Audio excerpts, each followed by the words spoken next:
Good evening. I'd like to call this meeting to order at 5:30 p.m. and would like to establish a quorum by roll call. Board President Jason Remenzi. Yes. Board Clerk Seabury Nachbar. Yes. Board Member Sarah Hines. Yes. Board Member Anne-Marie Rosen. Yes. Board Member Carl Palestrini. Yes. I notify the audience that open session will be audio taped, broadcast, and recorded for the district's YouTube channel. Before I ask for a motion to adopt the agenda, I wanted to point out a few updates to the agenda that we've made for this meeting and additional changes that you'll see in the next agenda. The previous agenda structure worked for us for several years, but we saw an opportunity for changes to refocus board meetings on students and the purpose of accomplishing district business. On tonight's agenda, we have revised the order of reports. We will start with a student presentation, move to our student representative report, ACT, and CSEA reports, and then move on to public comment. The superintendent's report will follow public comment, and reports from board members will now come under board operations after the board completes its open session business. Looking ahead to next meeting's agenda, board leadership will be working with superintendent and legal counsel to provide additional opportunities for public comment during the meeting. This will include replacing the current public comment period with public comment opportunities during each agenda item and a separate opportunity for public comment on unagendized items and closed session before the closed session begins. With that update, may I have a motion to approve the agenda? I'll make a motion to approve the agenda. Second. Board President Jason Remenzi. Yes. Board Clerk Seabury Nachbar. Yes. Board Member Sarah Hines. Yes. Board Member Anne-Marie Rosen. Yes. Board Member Carl Palestrini. Yes. Marcus, will you please lead us in the Pledge of Allegiance?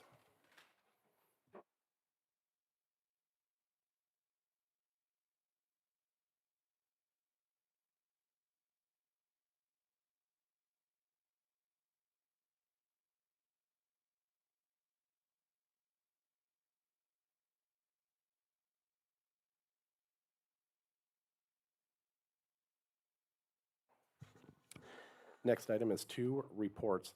These are routine status updates regarding campus activities, meeting schedules, conferences, and meetings attended, and recent developments from, we'll have a student presentation tonight.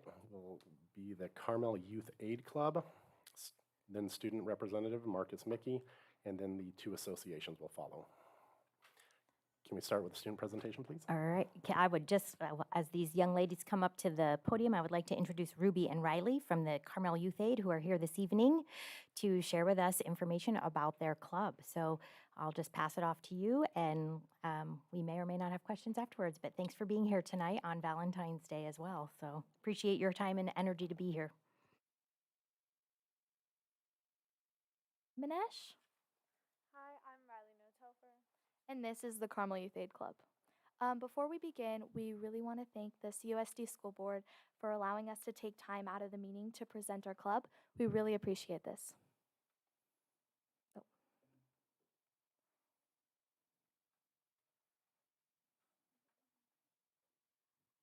Sorry.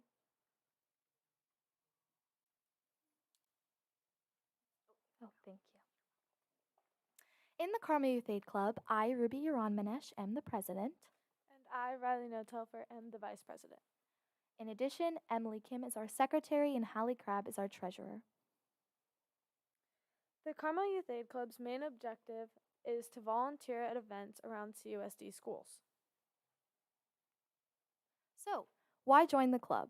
One reason why it would be beneficial for a student to join the Carmel Youth Aid Club is because they get to participate in events, programs, and activities around the CUSD schools. In addition, they also receive community service hours every time they participate in an event, which can help them fulfill their 60 hours that they need to graduate. By joining the Carmel Youth Aid Club, it's mutually beneficial because not only do the CUSD schools receive extra staffing for an event where they do not have enough volunteers, but the Carmel High School students also are provided with volunteer opportunities so they can fulfill their hours. Lastly, students get to interact with younger kids who will eventually be attending Carmel High School and get to participate in really fun activities. What we do. As stated before, we volunteer at events at CUSD schools. For example, We volunteered at the father-daughter family dance at Carmel River School and the Tularcitos Veterans Day Fun Run. Furthermore, we help CUSD schools raise money and with after-school programs. Finally, we communicate with schools about potential volunteer opportunities for members of the club. So, how do you find us? Well, every Wednesday at lunch, we meet in room 7, which is Miss Power's room at Carmel High School, and we discuss potential volunteer opportunities along with any ideas that members have. Thank you so much for your time. Once again, I am Ruby Iran-Manesh. And I'm Riley Notover. Can you guys stay at the podium in case anybody has questions for you? Will you stay at the podium in case anybody has questions for you? Thank you for your presentation. I appreciate it. Yeah, thank you for having us. Does anybody have questions for the two?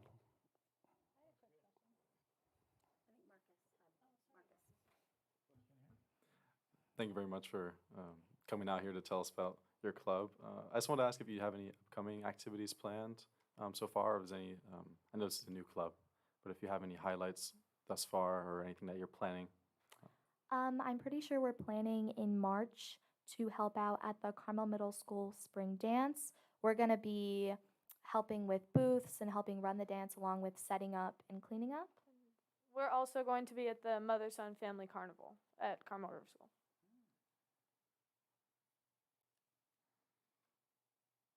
I was curious, I think one of your bullets, you said that you did some fundraising. How do you select who to provide the funds that you raise to? Well, most of the fundraising deals with whatever event. Like, for example, when we helped with the Tularcitos Veterans Day Fun Run, we helped gather money from the participants to raise money for the purpose. We don't necessarily raise money by ourselves. It's more of helping the schools raise money whenever they have an event. And how many people do you have in your club? We have about like 15 members, and usually when we have events, there's about 10 people who show up. Great. Thank you. I heard Marcus mention this is a new club. Is it new this year? Were you guys the founders? Congratulations. That's a big Thank deal. you. Thanks. Anybody else? Thank you so much for presenting and answering our questions. Thank you so much for having us.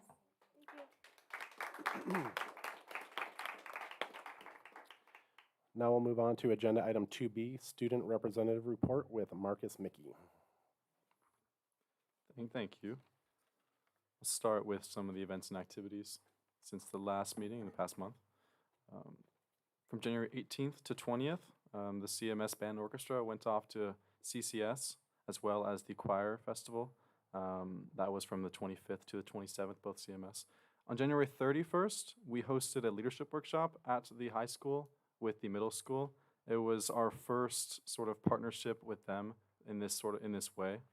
The event was really enthusiastic and quite productive. The broad purpose was to help the middle schoolers plan for an entirely new activity that they'll be hosting the week before spring break. And the high school students will come down to help them as well. Throughout late January and finishing on February 10th, the mock trial team at the high school was competing in the Monterey County tournament. And congratulations to them because they did win. This is their 10th straight title. Some individual award winners include Avery Paushaw and Lauren Galicia, first and second place, respectively, in the courtroom journalism competition. Kai Dolly was first place in the courtroom artist competition. Julius Dutta was an outstanding motion attorney. Shayla Dutta won outstanding trial attorney. Scarlett Wienerholm was outstanding witness, and Erin Ikamia was outstanding bailiff. The team is now going to be heading off to the state competition this March in Los Angeles.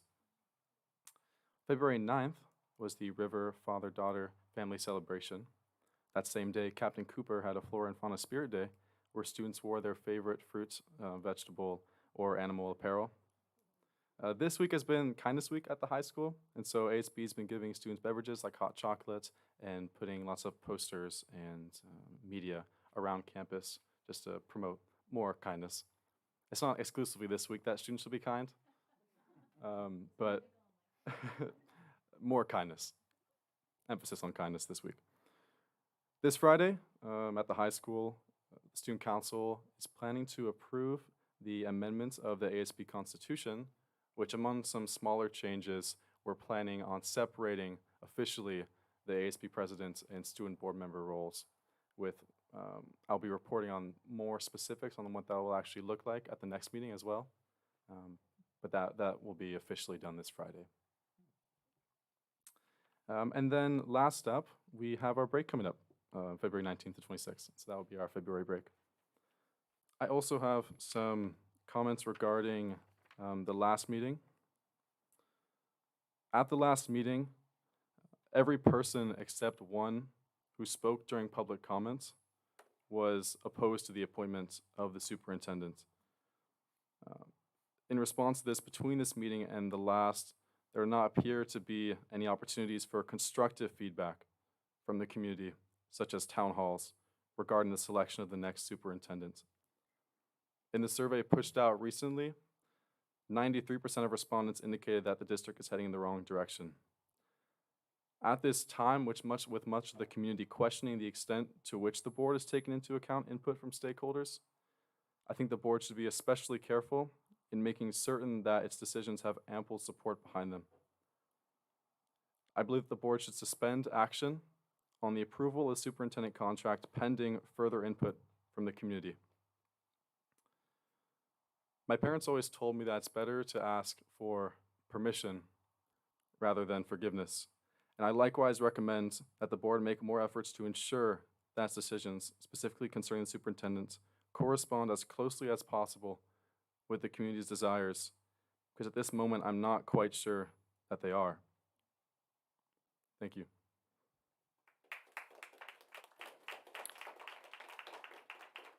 Thank you, Marcus. Moving on to agenda item 2C. Next, we will have reports from the ACT, followed by CSEA.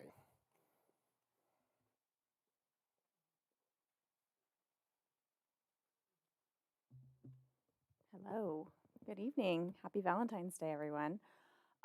First, I'd like to address the ad that appeared in the Pinecone last week. Our association, the Association of Carmel Teachers, was not aware of nor involved in this ad. And next, with this being Valentine's Day, seems like a good time to recognize the pride, dedication, and, well, love that so many hold for our school community. In spite of long, uncomfortable meetings, awkward conversations, and arduous work, there are administrators, school board members, and staff in both certificated and classified units who keep showing up. And there are so many in our community willing to fight for the potential of CUSD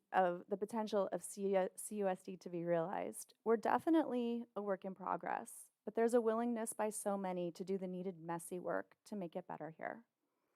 Moving forward with Sharon Ofek as our superintendent, we look forward to getting back to the majority of conversations revolving around the fine work that is being done in classrooms. Happy February break. And as Marcus mentioned, it does go through Monday, February 26th, so don't come to school on Monday, okay? And have a happy Valentine's Day. Thank you. Thank you. Next up, CSEA. Hi, I'm Lisa Brazil, the president for Chapter 190. I want to begin by welcoming everyone and saying Happy Thanksgiving, and thank you for being here on Valentine's. Oh, I want it to be February break so bad. Happy Valentine's Day. To celebrate the day, I wanted to read to you some of the comments that we received when we did our classified listening sessions over the last month. We had 4 questions, 2 of which applied to working for Carmel Unified. And the first question was, what do you appreciate most about working for CUSD? So topping the list of comments related to that question was the ability to work with our students.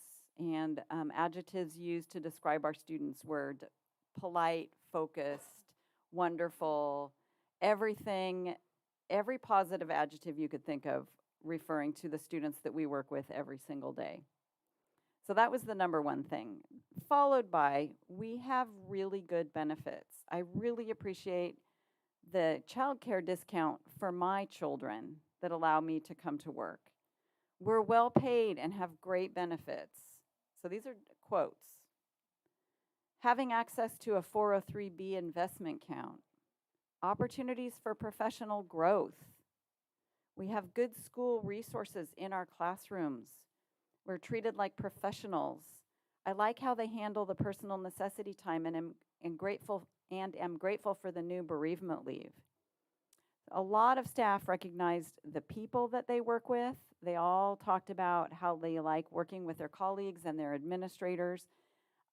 Two people in particular rose to our attention. Alexis in Nutrition Services and Therese in HR received a ton of compliments. Very well-loved staff members. Not to dampen our Valentine spirit, but we also asked staff how they felt the district, or what the district could do to improve their working lives. Some of the responses include items such as improve the school facilities by bringing them up to standard, have district staff spend more time on our campuses to see what we do, rebuild trust between the district and sites, and recreate the sense that we're all on the same team. Create and implement clear policies and procedures that are clearly communicated to all employees. And finally, this one came a lot, respond to email inquiries in a timely manner.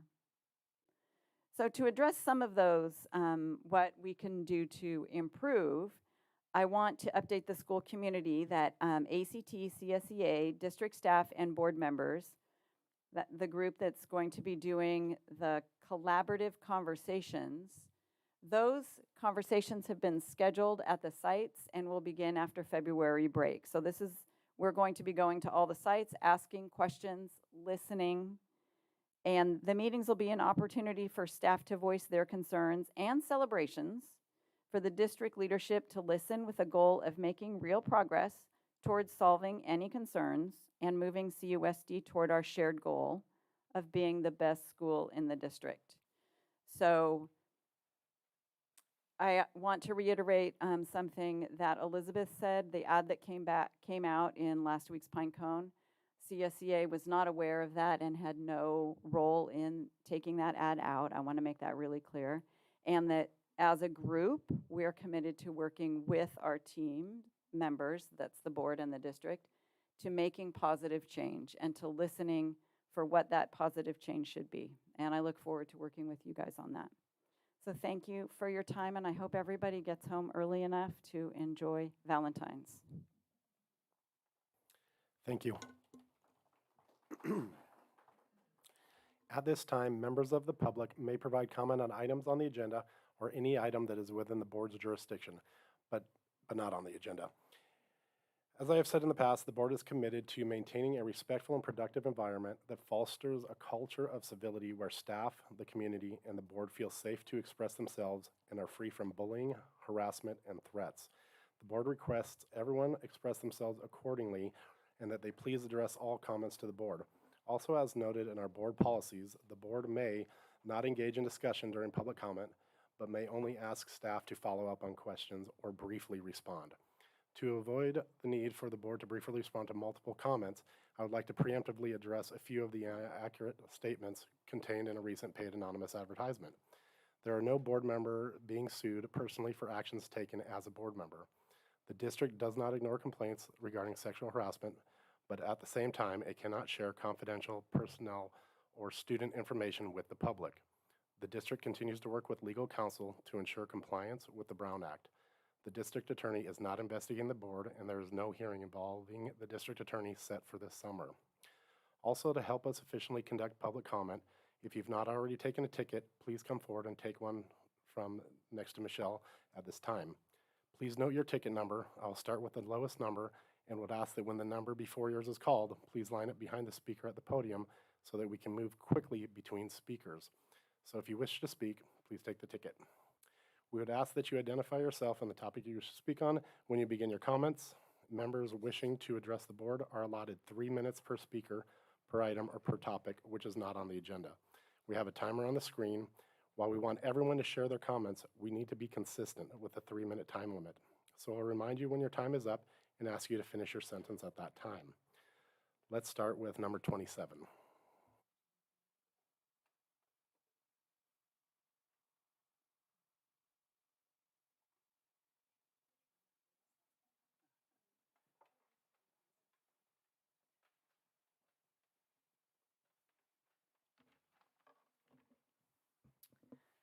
Hi, my name is Deanna Jeffries, and this is my son. Mason Jeffries. I have 3 children in the district, and I'm employed in the district. I would like to start off by praising our schools for encouraging and supporting student interests and individuality through clubs. Student clubs are a positive addition in our school system. Today, I speak to the board to advocate for the recognition of a club that my son Mason has shared interest in for over a year now, and that I finally decided to help encourage his interest in a positive and healthy way. My son is interested in creating a high school sportsman club. As parents and educators and board members, I believe it is our commitment to support these diverse extracurricular activities that promote important values such as responsibility, teamwork, and discipline. The sport engages students in clay target shooting, providing a unique and challenging avenue for personal and team development. Trap is an Olympic sport, emphasizing precision, concentration, and most importantly, respect for all safety protocols. In fact, every member of the club will be required to complete a hunter's safety course to be able to participate and compete in the league. Participating in the club would empower our students with essential life skills where safety is paramount. It would instill a deep sense of responsibility and discipline. Students would gain a profound understanding of the importance of adhering to rules and regulation. Moreover, trap is a sport that encourages teamwork and camaraderie. In a world where collaboration is key, this club will foster an environment where students work together towards shared goals. Each participant would not only hone in their individual skills, but also contribute to the success of the team, fostering a sense of belonging and unity. Beyond the technicalities of the sport, the club provides an inclusive space for students with diverse interests. In our district, we have many families who hunt, and this club would be an extension of that tradition. I have been in touch with the California State High School Clay Target League Director, Anna Cannon.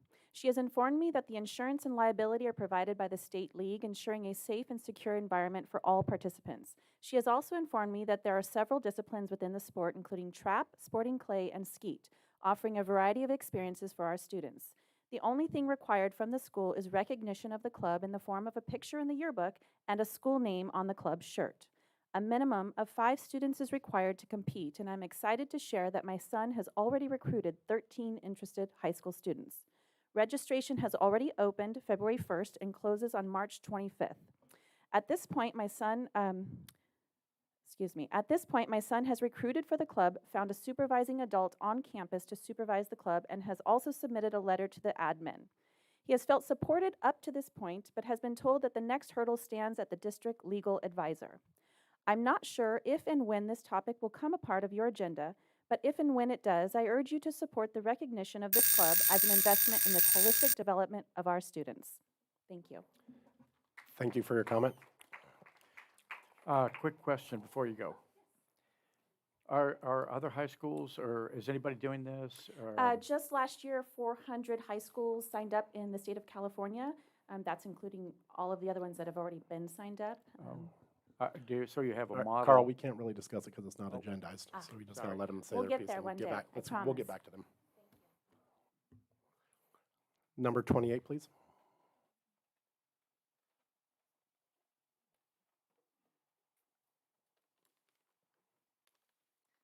Hi. Hello, everyone. My name is Edna Alvarado.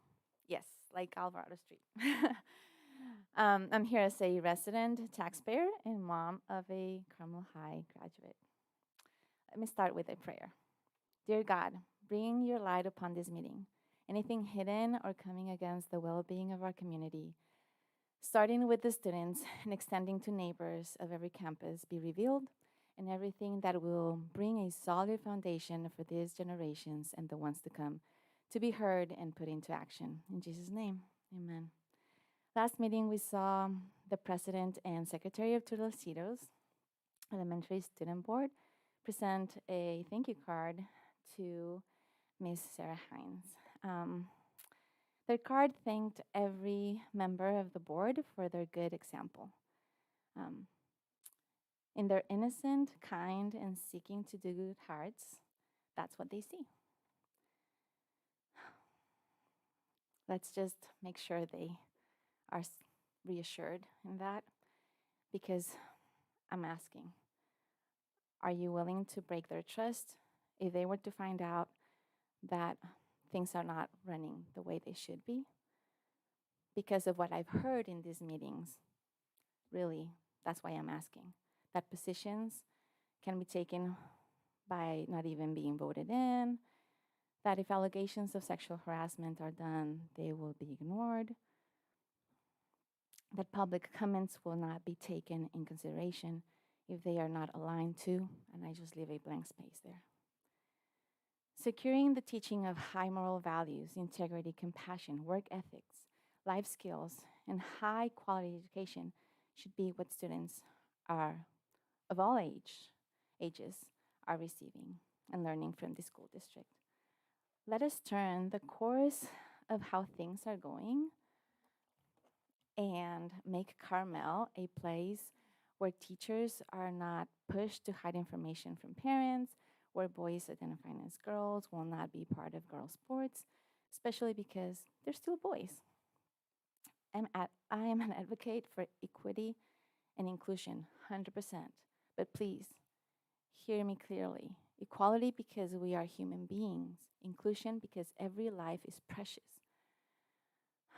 But to set boundaries to secure the well-being of all students, and I repeat, all students, because that's what we are here in these meetings to do. So let's just keep teaching about sexual preferences out of classrooms and teaching sexual variety to minors, because that is not what we're here for. And I'll just close to be inclusive, saying Jesus loves you. Thank you. Thank you for your comments. Number 29, please.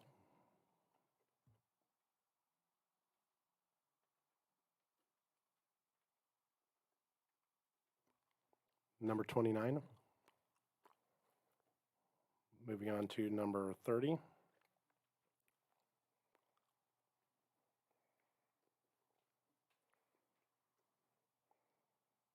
Number 31.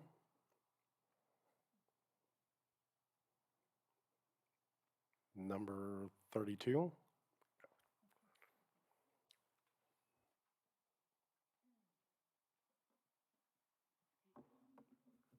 Rita Patel, former board member for kids who attended CUSD. I'm sorry to have to come here again. I really didn't want to have to, but I felt like I had no choice. I texted a board member back on January 17th to meet with coffee, and it's February 14th today, and I still haven't heard back. I was hoping we would be able to meet and just talk about things and try to get on the same page. Anyway, so it seems like 3 minutes at the board meeting is the best way to communicate with you guys. So even though you feel it's only a small group of people who are not happy, I just wanted to share, after doing some research and some community outreach, it is in fact a wide-ranging and bigger group of community members who are not happy with the direction of the district. You are hearing from a diverse group of people: teachers, staff, former board member, me, parents, students, and tax-paying community members. That's 6 different and separate groups of people who have different perspectives with no overlap. If I were in your shoes, that would make me sit straight up, roll up my sleeves, and find out what's going on. Despite the public outpouring at the last meeting, I was genuinely surprised when you decided to move forward with the appointment. It was sad for me to see that you did not listen to one single word during that meeting and try to come up with a compromise or a plan to honor your commitment to the superintendent, but also to the public. I accepted the appointment and wished the best for CUSD when I saw it in my email. But once I saw the agreement and the amount, I was shocked. So I come here today to share my 2 cents. After 2 superintendent payouts amounting to around $1 million or so in the last 3 years, I implore you to be more fiscally responsible and cautious with the use of public funds with this contract. You need to look at all the local superintendent contracts and be in line with our local schools. MPUSD superintendent started out at 190 and now at 249 after 10 years of service and being a proven leader. New PG superintendent, who was a former assistant superintendent, is starting at 225. MCOE superintendent at 260. MPC superintendent, 261. So the contract for 285, 292, 299 without benefits or all the fringe benefits are, it's pretty steep. I once sat in your seats and I know how these negotiations worked. With ACT and CSEA, we used to use comparable schools, Napa, Hillsborough, and we kept our teachers and staff in the top 3 paid in our comparable schools. That was one of our priorities. I was always supportive for trying to pay our teachers and staff as much as we could without compromising quality of education and overall needs of the district. But I did not hold that same thinking for the superintendent. For the superintendent, I did not think it was fair or appropriate for the superintendent to be paid so much more than our tenured teachers or site principals or even cabinet members, and felt using local comparable schools with similar enrollment was a better tool for negotiating the superintendent agreement. These are public funds you are in charge of, and I feel like this agreement is outrageous, to be frank. Can you finish your thought, please? I'm almost done. Okay. Especially the automatic raises that are not even tied to any measurable outcomes or benchmarks. You need to review the local superintendent agreements, specifically PG, who has similar enrollments, test scores, and cost of living, and renegotiate this contract. You need to be extremely prudent and careful with every dollar you spend. CUSD is not a private company, it is a public entity. Please renegotiate the settlement. Thank you. Thank you for your comment. Number 33, please.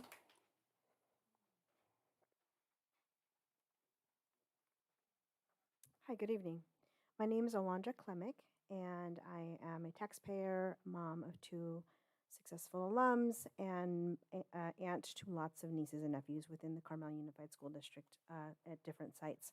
So I am very interested in what goes on at this school because it is the future of our community as well as a lot of my family.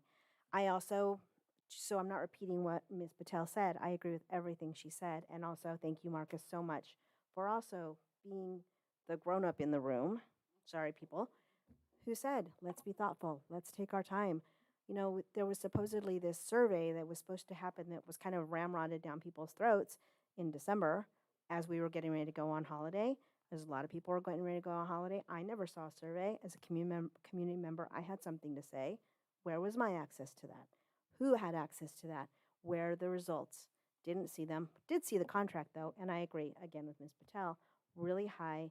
You know, one of the things that was supposedly a big issue with the previous superintendent, with Mr. Knight, was he's not local. People said, we want somebody local. As I understand it, Ms. Ofek, you are also from the Bay Area, so also not local. So are we listening? Are we really that transparent? This is just upsetting. If you guys have to do a contract, limit it to a year, a shorter term. I don't understand the need to rush into right after the holidays. It's the beginning of February. You could take some time, do it thoughtfully, listen to people, get the information out so that people can have more say in what goes on and express their opinions in the different communities, in Kashawa, in Big Sur, not just in Carmel proper. So it's important that I think you guys listen more thoughtfully and make that decision, not rushed. If you have to do a contract, make it a year, and then revisit it with the community's input and see if everybody's happy. Thank you. Thank you for your comments. Number 34.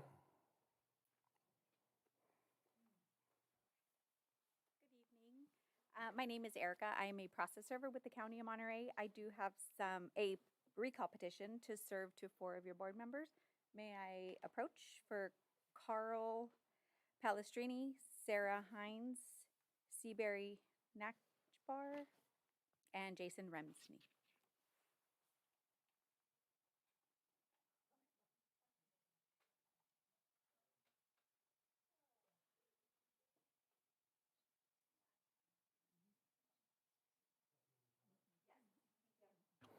Thank you. Number 35.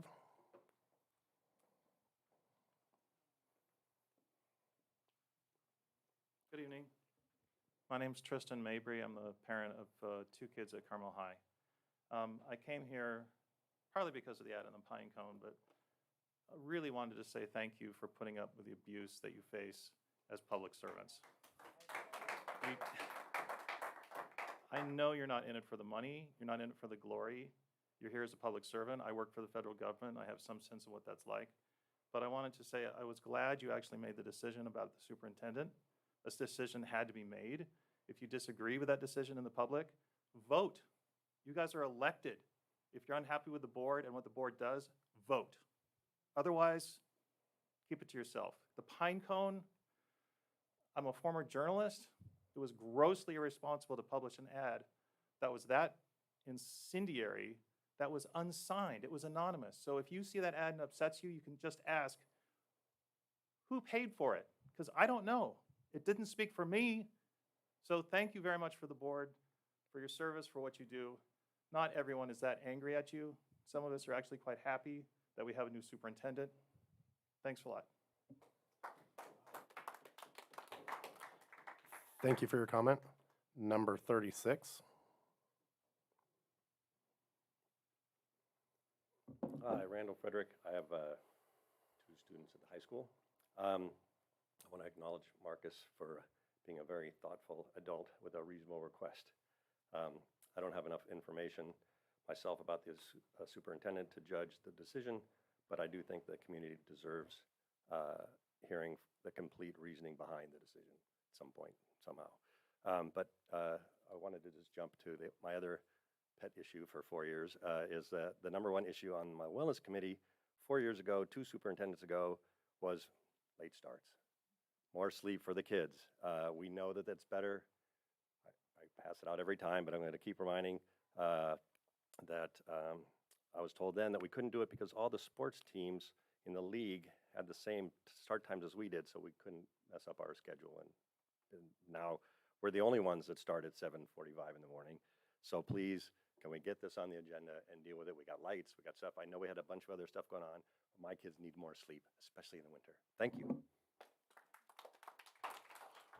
Thank you for your comment. Number 37.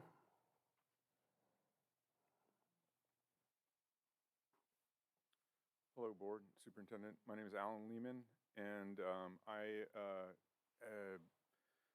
standing up once again to kind of echo a little bit of what Tristan said earlier, that we do have a pathway to voice our concern or pleasure and support of the board, and that's through voting. And so I encourage the community to do that. I'm very grateful that we have this I have an opportunity to speak here, and everyone else does too.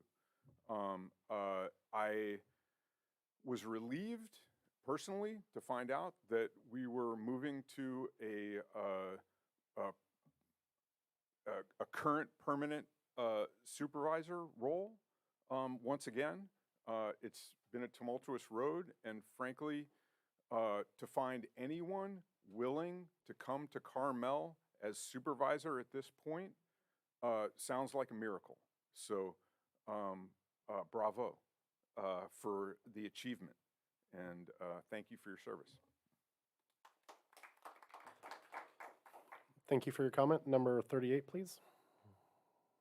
Hello, thank you all for your public service. I do appreciate that. My name's Mary Rice, and I have 2 graduates of Carmel High.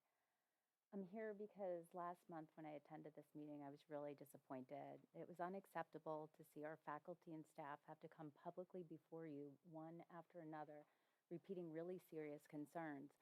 One of the most serious parts of that was that they say they're not getting responses back, not individually or not collectively. Please address that. Please address the fact that apparently 7 women were misadvised as to their maternity rights, and now they're suffering career-wise and financially detrimentally. And it looks like we as a district might too, because from what we're told is that their questions are not being answered and that the district isn't taking accountability. So if HR made a mistake, take accountability and fix it. More concerning was that you had staff members stand up and faculty and say that they felt unsafe in their work environment. And this is in context to a district that now has multiple pending sexual harassment and sexual assault cases pending in court and apparently claims before your HR. Address this. Ms. Olbeck, they said that you were at a meeting in December and that you wouldn't talk about this. I understand you can't talk about pending litigation, but you can address concerns in general and ask them about the concerns they have and why they feel unsafe. They represented that you told individuals after the meeting you would reach out to them, and that was in December. And here in January, they said they did not hear a response yet or reach out from you. And as of last weekend, I was told they still haven't heard. Please address those. On top of that, it was really disappointing to see that despite a survey that showed you 93% of people willing to responded that they were unhappy in the direction that the district was going after leadership, and asked you not to, at this point, install this person at this time without process. And you ignored that, and you voted 4 to 5 to change this and offer a contract. Additionally, you had community member after community member, all but one, stand before you last month and list for you the reasons and rationale why they didn't think this was the right time and or right person at the right time or the process. You ignored that. The majority of you have now placed 3 people in the role of superintendent in 4 years. 2 of you have placed 4 people in the role of superintendent in over 5 years. It's not working. You haven't found us a competent leader, nor have you been able to maintain the competent leaders that we did have. Do not approve this contract that you have before. And in the future, when you have a contract, do not approve it with terms that include an automatic raise, not tied to any performance, not even satisfactory performance. Do not approve a contract that gives over $80,000 in retroactive salary to someone who failed to ask for that prior. And finally, when you have a superintendent that investigates and starts finding malfeasance, inappropriate behavior, and other issues with leadership, both past and current, both paid and board members, do not remove that person. It's unacceptable. Thank you for your comments. Number 39, please. Thank you. David Rice. It's about board leadership. My children attended Carmel High School, and during that time and since then, I have witnessed the decline of our school district, both in stature and reputation.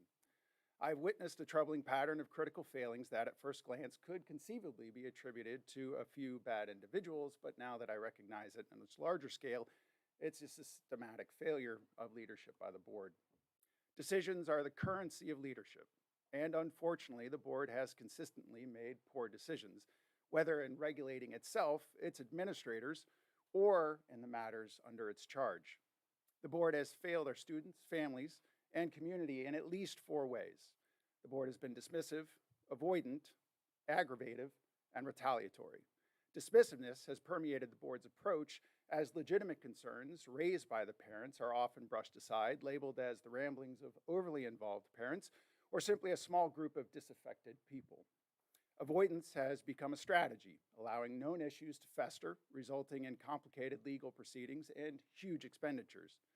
Aggravative because the problems the district does know about have been made worse by poor execution and similarly poor decision-making, like the removal of decisive superintendents or the failure to protect faculty benefits. Most distressingly, the board has been retaliatory or allowed retaliation to persist, punishing those who speak up, leaving parents and faculty, and particularly their children, the targets of intimidation. There is a saying that there's a difference between a man and a king. A king does not look away. Dismissive and avoidant is looking away. Aggravative and retaliatory are indefensible decisions.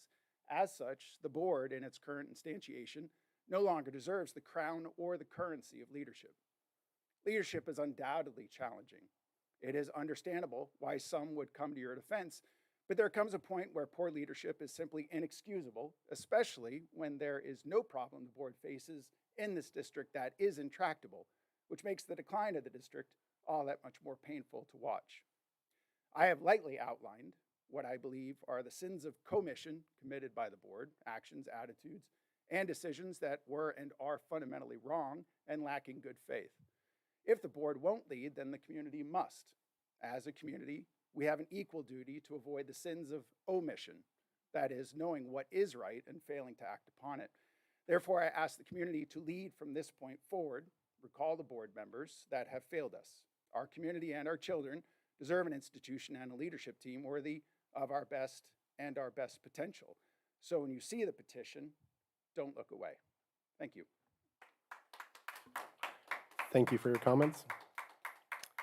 Number 40, please.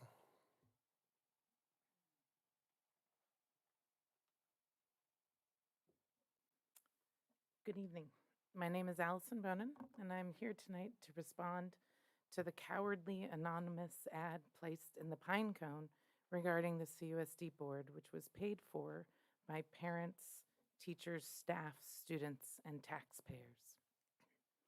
I am a CUSD parent, a CUSD teacher, CUSD alumni, a Carmel community member, and taxpayer. And I am greatly concerned and disappointed by this ad and the people, whoever you are, that are behind it. This ad does not represent me.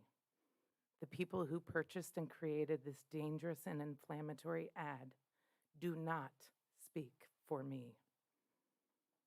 Of the many reasons I find the ad concerning, what I am greatly concerned about is the message this ad is sending our kids. Our students recognize this ad as a hit list. Our students see it for what it is. The message they are being sent is that this approach to disagreement is acceptable and encouraged by our community. If this type of flyer were to be found on my school campus or that of my child's, there would be great concern for the safety of those targeted. I would not hesitate in bringing it to the attention of administration and require it to be investigated as a threat. Disagreement of opinion and sharing of those opinions is key to ensuring that the best possible decisions are made because all sides are heard, but this type of approach is counterproductive and dangerous. I am confident in saying that everyone in this room and those that aren't here tonight are dedicated to ensuring that our students are provided the very best education possible. I know that you as our school board are doing your best to serve our students, schools, and community in a way that puts students and their education first. I understand in your position that you are privy to information that I don't know, and therefore base your decisions on all information and make the decisions you feel are best, keeping students at the forefront of your choices. This doesn't mean I agree with all your decisions, but regardless of my opinion or disagreements, I commit to continue to work collaboratively with you, our board, with you, Sharon, our superintendent, with my administrator, my colleagues, my students, and parents to achieve our goal of the best possible education for our students. Thank you for your service.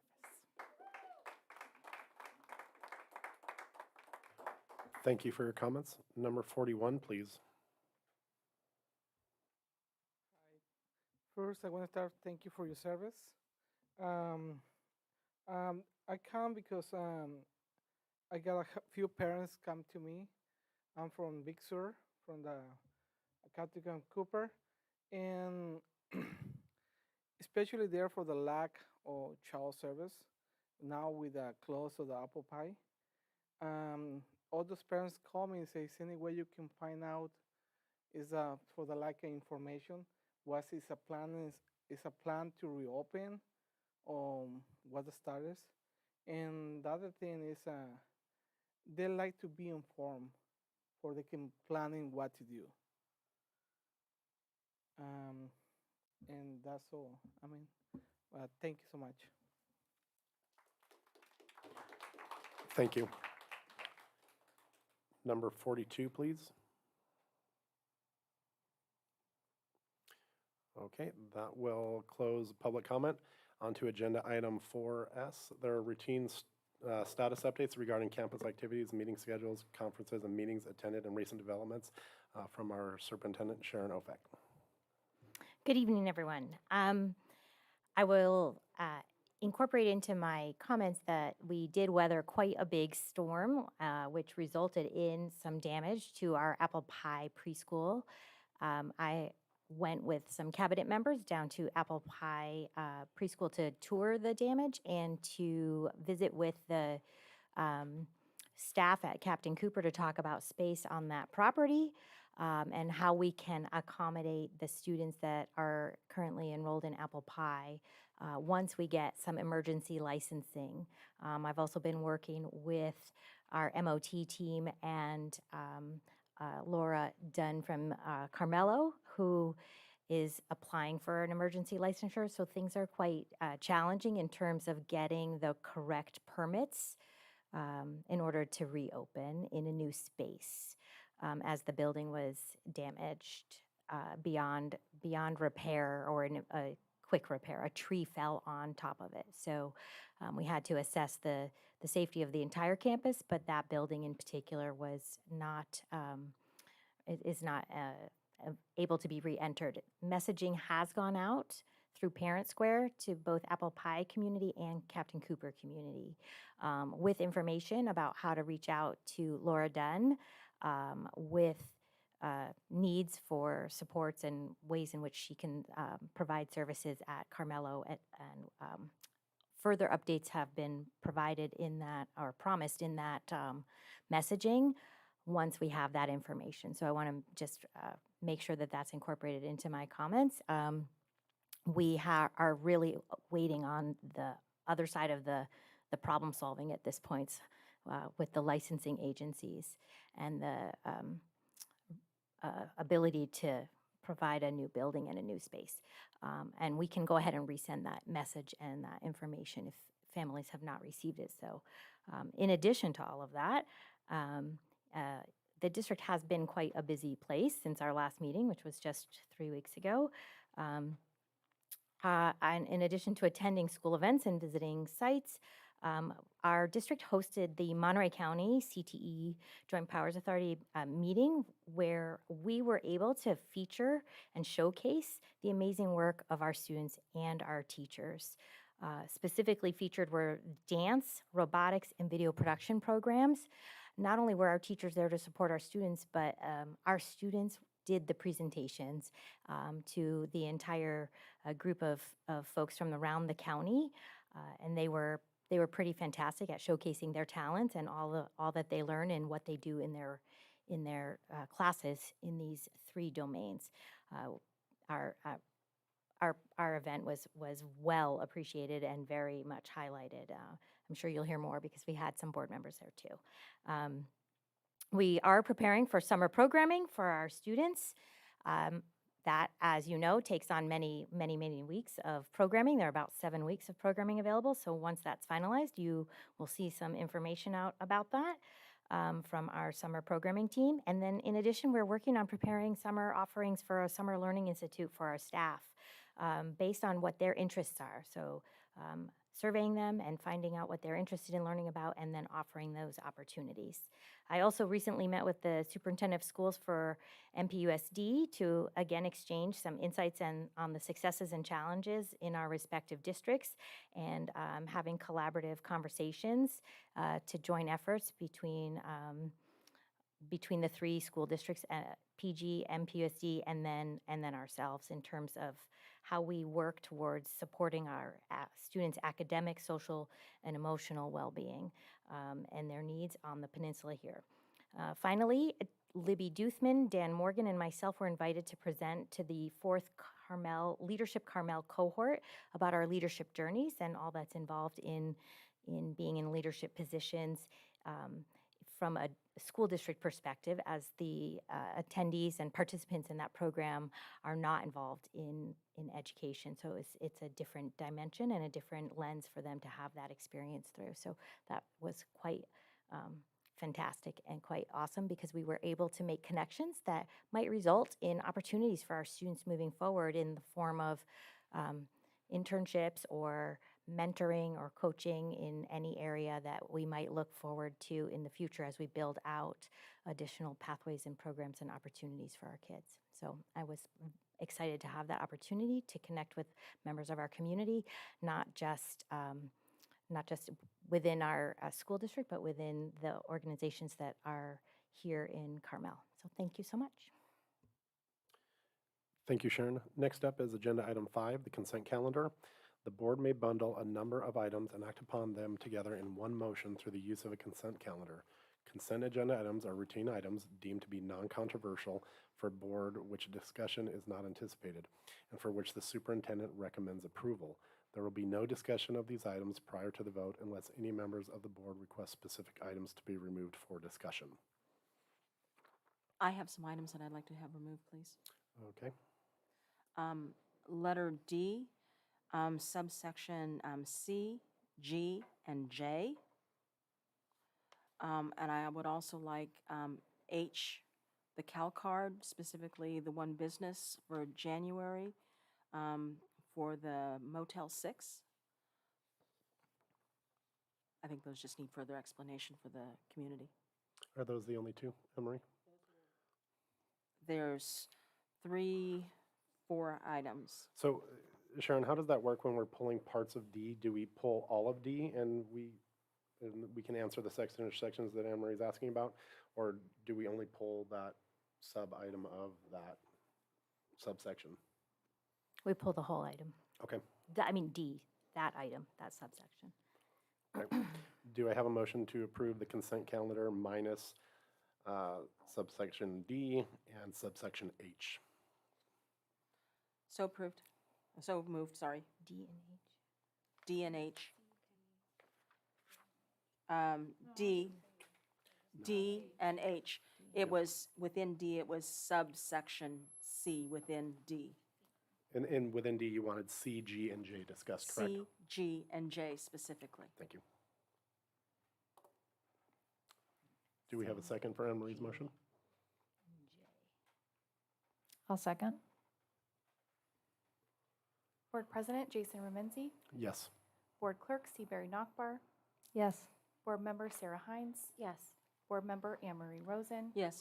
Board Member Carl Palestrini. Yes.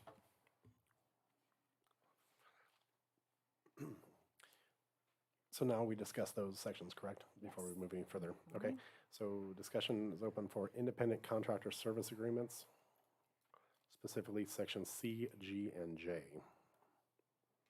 All right, I want to make sure I'm, getting this properly. You would like to discuss the CrowdStrike?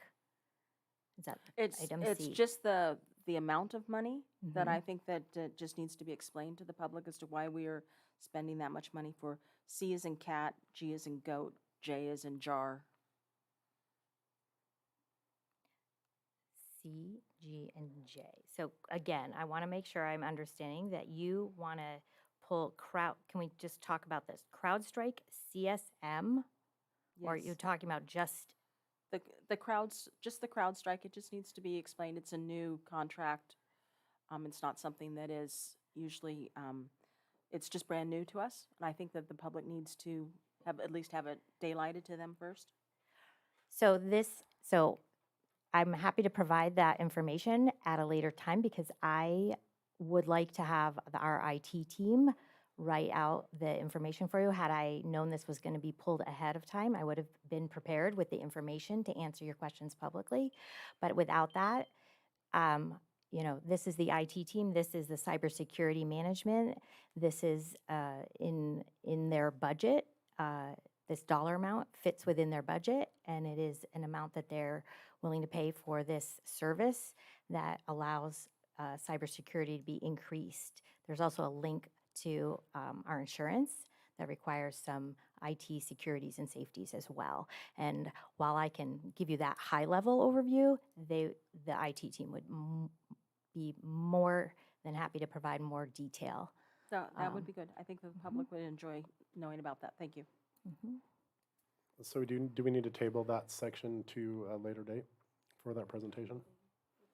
Future meeting? We can't do that. Why don't you come up, Yvonne? Okay.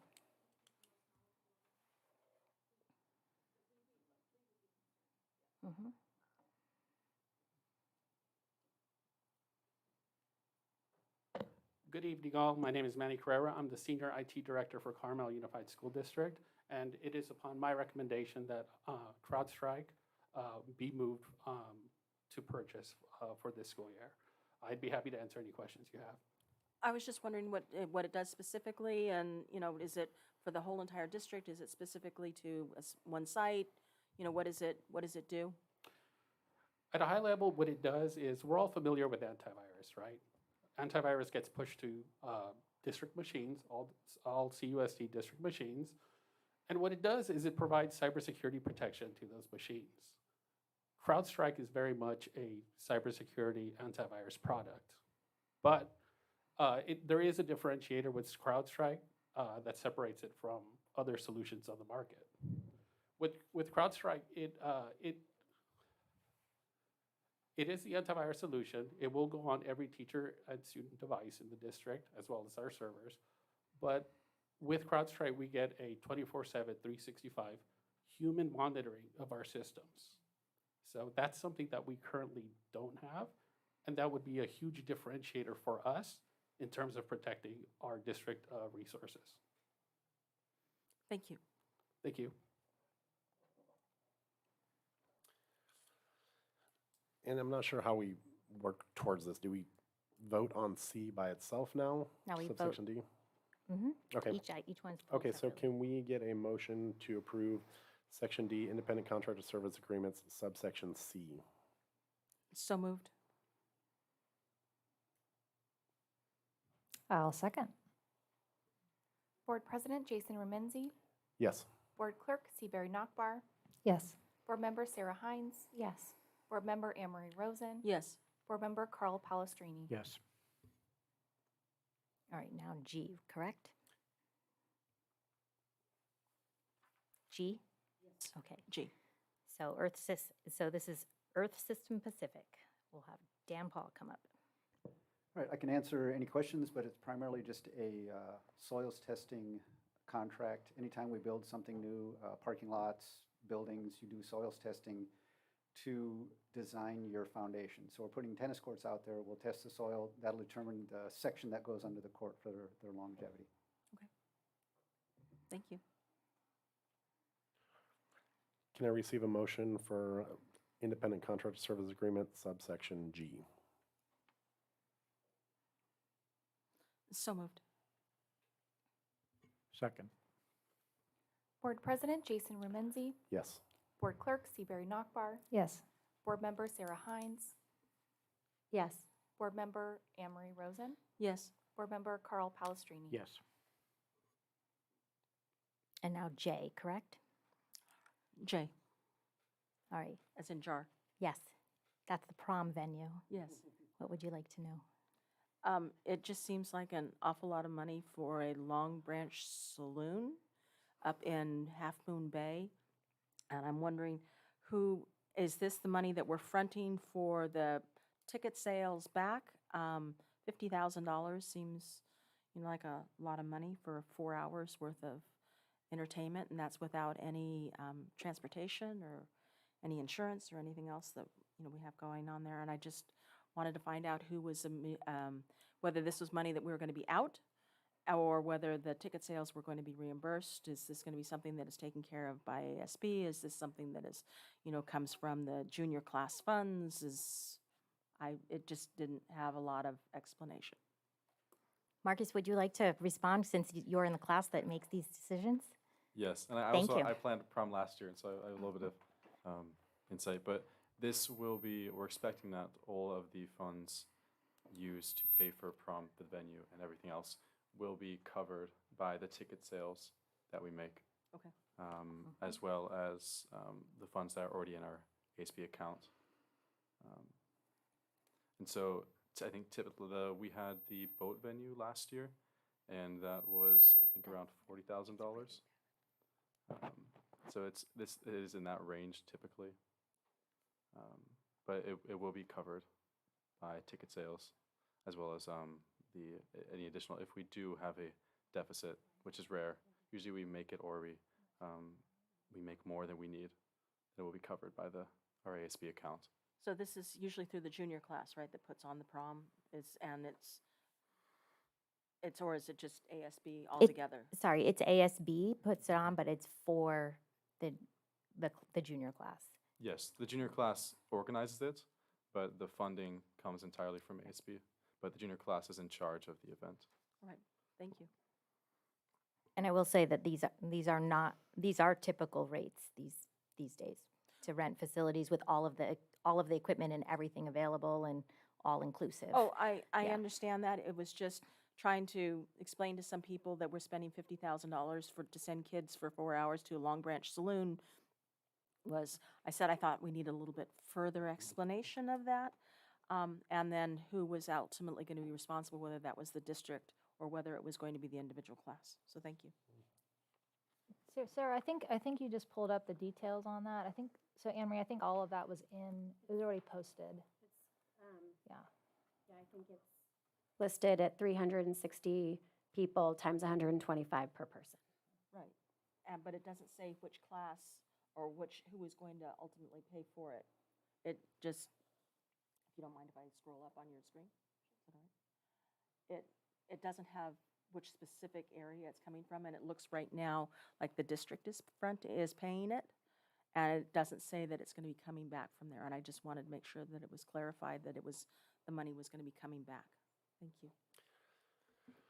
Thank you. Can I receive a motion to approve independent contractor service agreements sub-item J? So moved. Second. Board President Jason Remenzi, Yes. Board Clerk Seabury Nockbar, Yes. Board Member Sarah Hines. Yes. Board Member Anne Marie Rosen. Yes. Board Member Carl Palestrini. Yes. Now you're on to H, the Motel H. 6 question. It was the business CalCard, and it was from January. And it was for a Motel 6 purchase, December 24th to 26th, student and family.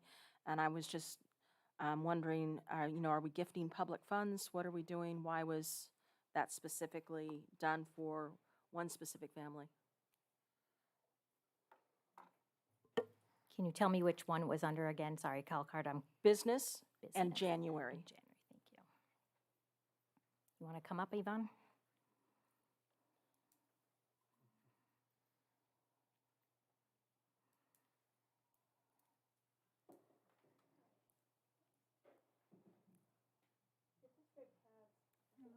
It's not. No, on. it's not. Now it should be on now. Should be on. Okay. So these funds came from, it's to support a homeless family that is in the district. And we have ESSER funds that were used specifically and slated for homeless support. And it was within the guidelines and the allowable uses to provide temporary housing for a family that was homeless in the district. So that's what that was for. I take it they found shelter now other than, aside from us. I'm just assuming. I'm not that I can ask, Right. but We can, Okay. I don't have the details, but that's we what can't it was used provide for. those No, details that's anyway. fine. That's fine.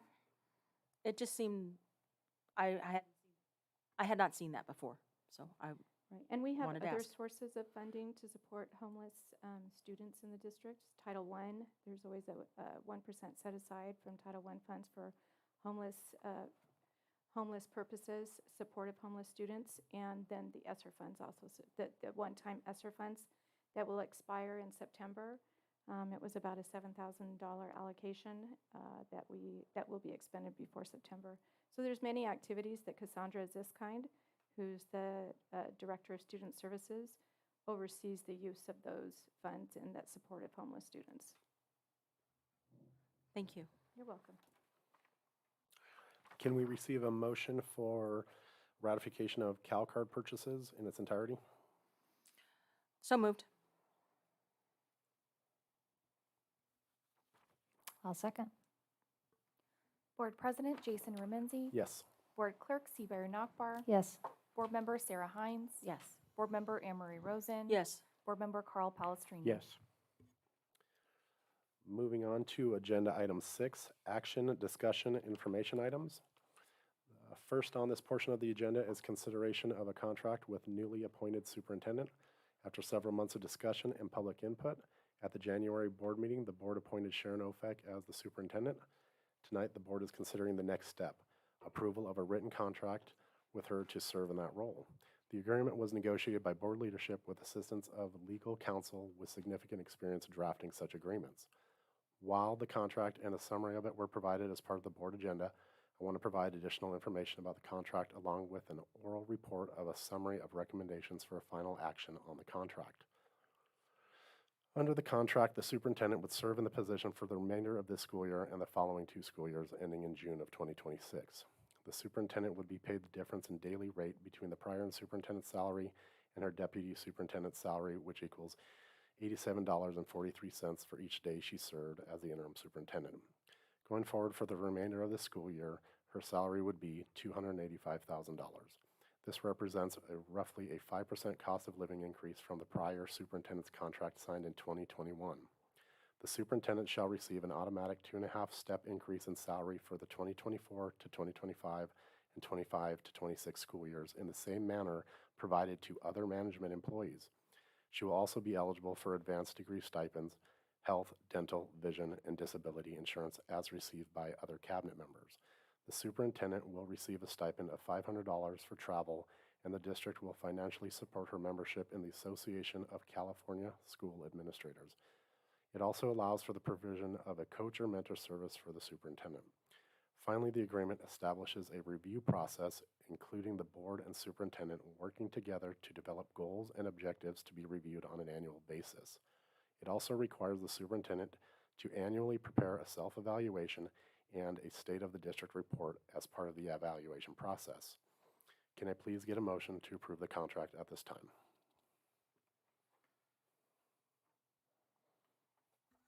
I'm not moving. I have questions, so I'm not moving. I have some serious concerns that I think that need to be voiced at this point in time. So prior to that, while I firmly agree that it was an increase of 5%, it is indeed the functions that the prior superintendent performed were Title IX and superintendent, and now those 2 functions have been split. So if you take a look at those 2 functions together now as they stand, the last superintendent was $287,100, and the Title IX is $98,000. You add those together, and you're going to get $376,100, and you get you'd put the superintendent's salary of $285 plus the $6,000, which is for the gas allowance. That's $291,000, and you end up at a 40% increase in 6 months. That's taking those 2 functions that we had before 6 months ago and having it now. That's a 40% increase in 6 months. The Title IX duties add about 30% extra onto a person's job duties. So this this new superintendent is doing 70% of what the prior superintendent did, and is, we're paying, at the district is paying out 40% more. Those numbers are concerning to me, and I think that, we should, take a look at that. We're also going to give 5% more, now we're going to give 2.5% more in July 1, 2024, with no tag to nothing, no new thresholds that we have to meet, and another 5% in July of 2025. I mean, these are costing the district, this is 40% more. That's a significant increase. We had the teachers from ACT, talk to us before the last meeting and said, what was it, 114 out of 204 of them came back and said, we don't endorse her. And if you do go and endorse her, then don't give her more than a year contract. And if you do give her more than a year contract, can you please do a 360-degree evaluation? And now the evaluation is not looking until it's going to be May or June of this month. But we have no benchmark to take a look at it. We're we're not looking at, I mean, evaluations are based on something. The performance has not been evaluated while she was here as deputy soup under Ed Services. We have no evaluation to look at. Let's see. The subsection 4, superintendent's duty, part E, with board relations. I mean, this is, yes, we have a thing at the beginning to say, yes, we all need to be kind, respectful, but there's no benchmarks as to what to say is what is considered kind. There, I mean, who's going to determine what is professional, respectful, interacting manner? And it seems like it actually impinges on our First Amendment rights. The travel expenses are up by $1,000 from our last superintendent to this one. And I mean, it came into question about him being able to get around to everyone at the district. How are we going to verify any of this? Let's see.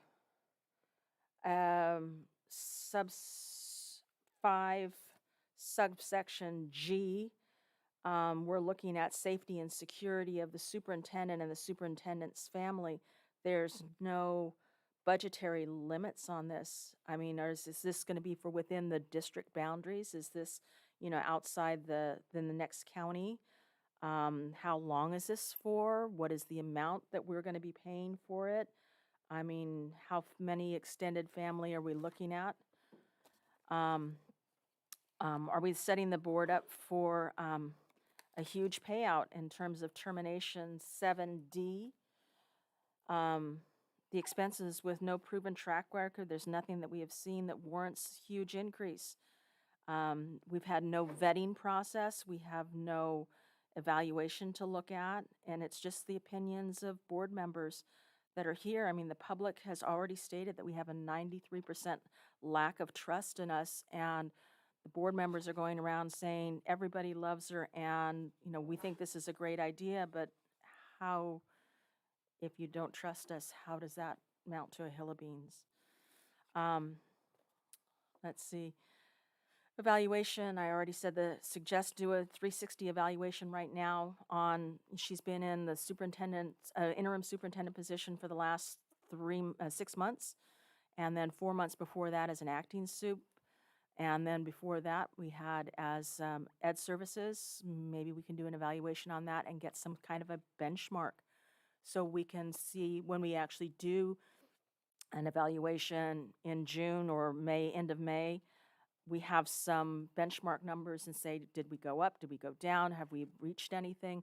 I'm having a hard time with a lot of stuff that's been going on around here because there's no measurability. We have, we've talked about different things that we've got going on. We have initiatives that have no measurability. We have 85% of the public that is saying that we're not fiscally responsible, and yet we have a 40% increase in 6 months. I have a problem with that, and I think that I needed to say that before we go to any kind of a vote. So the increase that we discussed with Greg Danis was just a 5% increase. And in the same time period, the ACT members received a 5% compounded over 3 years over that same time period. The 40% isn't there because the way you're tying the numbers for the Title IX is not 30% of the superintendent's duties. We're paying an outside contractor because we want to make sure we're compliant because we had issues with it before and there was complaints through OCR for it, and we're making sure we have the right people, so we've hired a consultant, but that was not 30% of the previous superintendent's salary. His Title IX duties took up about 30% of his time. I disagree. I don't believe that. We had, how many cases were there and what did Jason, we do? let me respond to that, okay? I did some checking on that. We had the only superintendent that anybody can think of that appointed themselves as a Title IX coordinator. Why is that a bad idea? Because if you're the coordinator, who is the final authority on the decisions? You can't do both. That is why, as I looked around online, different districts, How many superintendents want to be responsible for the process and make the decision too? That is ridiculous to begin with. He could have easily appointed somebody to do it. He could have outsourced it. And to try to assign a percentage to something that he appointed himself to, it makes no sense whatsoever. And look, this kind of stuff is just make-believe. It does not happen that way. Nobody gets to be both. I'm going to coordinate the thing and then I'm going to decide. No, you have a coordinator come up with the information, do the research, do the fact-checking, and present that to the superintendent. So then that person can make a valid and accurate decision of some kind. You cannot do both. So to assume that somebody's job is this percent or that percent, superintendents have a lot of latitude in terms of who they assign, why they assign people. They can ask the board for support in support roles like that, and often do get it. So this kind of stuff, Carl, no go. I beg to differ with you. He did not act in all 4 capacities of the Title IX. Title IX coordinator, you have got a decision maker, you have got investigators, and you have like an ombudsman. I can't remember what the name of it was. He only acted as the Title IX coordinator. And he did say, when I was talking to him in March, that it added about 30% extra to his duties. That's up to him. And Look, the I'm not saying that administrative it job, did. I didn't say it did or didn't. I'm just saying the last superintendent that we had yes. acted in a capacity of a Title IX coordinator and a superintendent and was getting $278,100 a year. That was $270 plus his 3% increase. And I'm just saying he did those 2 duties. Whether you liked it or not, it didn't matter. He was doing those 2 duties. By And choice. By choice. It doesn't matter It does whether matter. it was choice or not. It does. It increased his duties by 30%. We now have somebody else doing those duties at $98,000. And this current superintendent is not having to do those duties. So she has 70% of what our last superintendent did. So why have we never had a superintendent be in charge of Title IX? Because Paul Bean was there and took everything else. I mean, That's Paul called- Bean did that's called- everything. That's Can we called bring it back? another employee. Yeah, can we bring it back to the topic? mean, it's There's a crazy. disagreement with what No, percentage wait it a adds second, to the bill. Jason, just a sec. Yep. A superintendent has the authority to do and venture into whatever particular area they want to venture into. Some are curriculum-oriented. Some of them are maintenance facilities-oriented and get involved in that domain a lot more. This is a choice that superintendents make, and you cannot use those kind of arguments. Same as a principal that outsources things to staff. And there are things that you keep because they're important to you and you want to have oversight, and there's things you don't. But you can't do a percentage breakdown of, oh, I did 20% of this, 15% of that, 40% of that. No, the job does not work that way, period, end of story. I still beg to differ with you, Carl. I mean, All right, I know. we can disagree on it, and everybody's voiced their opinions. I'm just bringing these questions Yes. up. I think that these are important topics that we need to take a look at. We have, our ACT staff told us this in a contract year. That is putting their neck way out there. I mean, that is something that they are, they're risking losing favor in a contract year, and that is something that really needs to be noted, that they wanted to make sure that we knew this. They told us the day before we voted that they didn't endorse her. They told us that, they did not, I'm reading what she said, they did not endorse her. They said they wanted a shorter contract if we did put her in, and define 360 review. I think we should at least do one of the things that they asked for. Well, Anne Marie, I'm flabbergasted that you're saying that, because I know I spoke to Elizabeth Marsh as well, and that certainly wasn't what I heard. So, but I wrote it down. I did too. I wrote it down. I wrote it down right here. I clearly asked her for clarification on that, because I really wanted to make sure that we were doing what was in the best interest of teachers. And so I asked her specifically about what she felt about moving forward with the potential appointment.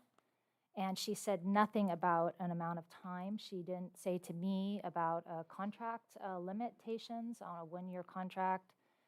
She did say that they were in favor of Sharon and moving forward to provide stability for the district. There just was nothing in there that I just didn't hear anything that you're pointing out. I wrote it down as she was saying it. I was listening to her, I and I guess- asked her to repeat So what maybe she said, she said 'cause something different to each of us, but tonight Yeah. she said that she was supportive and she was happy to work with Sharon and Yeah. looking forward to the Right, future tonight she said also. that And we too, each heard so- what we heard Okay. from her when she called us on the day. Yeah. And thank you for voicing your concerns, and we all know them. And I just wanted to go over a couple other bullet points that you brought up, Anne Marie. Please. So the survey respondent, that survey that keeps on getting highlighted, that was highlighted in the ad, I think it's important to have the public know that we actually went back to the developers of the survey because I really wanted to understand, like, is this really saying what it's saying? And as a person that's somewhat of a data nerd, I wanted to understand that. And the developers told me that the way that that is being represented is completely wrong. It's misinformation that's being manipulated for a different message, and that it's taken out of context. And I'm happy to provide the direct language that the developers of that survey said at any time. This is what was listed. I mean, I printed it out right off of our site. Yeah, the survey said that 7% of respondents said we were moving in the right direction, and that was gradiated by 5 different possible answers. So what happened is I watched a community member do the math that night and say, well, 7% say we're moving in the right direction, strongly agree. 93% must not agree. I don't have it with me, but I was referred to it. I showed it last time. It said, was down at the bottom. It said 93% said that the board is not going in the right direction. 94% said that we are not transparent, and 85% said that we are fiscally irresponsible. I spoke to Val Pitts today, and she was strongly against it, and she sent like a note that she would hope we would read, and I decided not to read it before the meeting. You know, it had very strong language that is not what that survey represented. Okay, then maybe we can put that with her, that note I think on the website, because that And needs I to think be we should probably clarified. invite her 'cause- back to clarify it and agendize it at a future meeting and get clarification on it, because it does sound like a horrible number, but it's hard to say that 7% going in the right direction is how I read it, so I questioned her, and she said it's not an automatic opposite of it, that 93% don't. So I think we definitely need to look for that, and we'll talk about it in agenda setting, because I want to get that clarified, because it goes in the ad, it's talked about all the time, and it makes it look horrible. I pulled the information off of our site. I know I talked to Val today, though, too, who But it had the conducted the survey. 93%, I it didn't had see the 93%. 94%, and I had saw the 85%. 7% for the going in the right direction. Okay. Is what I saw. And it could be All wrong. right. It's on the website. Everybody can check on their own also. Yeah. So now everybody's voiced their concern. Do I have a motion to approve the contract as written? I have a question. Yep. Could we, Ms. Rosen, you mentioned too that there's going to be a salary increase without performance evaluation. I heard that from the public comments as well. There will be is that true? there will be Just a wanted to evaluation clarify. every year, and that garners whether the contract is extended or not. The district also has the right to terminate the relations. Sharon has the right to terminate relations. The contract has a lot of information in There- it. And it this was has written 2 by. times. Let 2 me times. finish. Greg Dennis is the named partner for DWK, our law firm. He's also a board member, I think, at Hillsborough High School District. He writes all their contracts. He is their contract specialist. He copied most of Ted's contract and made just adjustments for cost of living increases and small requests that came up with the language. There wasn't a ton of change between the former superintendent's contract and this contract based on our requests. And Anne Marie, I agree with you. I think it's very important to have benchmarks and criteria to make sure that the superintendent is meeting stated goals. And I think for me, I saw that in the contract. It's very clear that there's going to be an evaluation at the end of this year and evaluation every year, both a midterm and an annual evaluation. So there are 2. Yes, there are 2. Yep. And that it's, as soon as we can start moving forward, that we'll collaboratively create goals and benchmarks for both for the district and the superintendent. I really want to stress that it needs to have measurability. Absolutely. And really make sure Yep. that we can actually, take a look from one item to one item. Absolutely. And that there is no hanky-panky question marks, whatever it is, Yeah. going on. Yeah, I totally agree. I think any benchmarks that you put have to be measurable, for sure. Who will be conducting the evaluation? It's the board's duty to conduct the evaluation and garner questions from the community or teachers, however they see fit. But ultimately, the board governs the superintendent. That's one of our main duties. And then for the increase in the salary, in Ted Knight's salary, was it included just that his role was going to be superintendent, and then voluntarily he chose to be the Title IX coordinator as well, but his salary was not, so his salary was just based on His being the salary is only superintendent? based on him being the superintendent. And then he volunteered to become the Title IX coordinator? He took it over when Paul Bean retired. And did not receive a raise to do that. Right? He did not receive a raise to do the It's- Title IX. it's- He got a it's- 3% raise after the first year. Yep. But that was not to do the Title IX. It was not associated with taking on the extra duties of being a Title IX coordinator.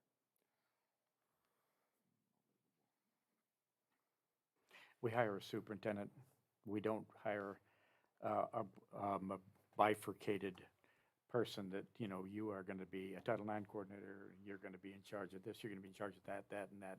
It doesn't work that way.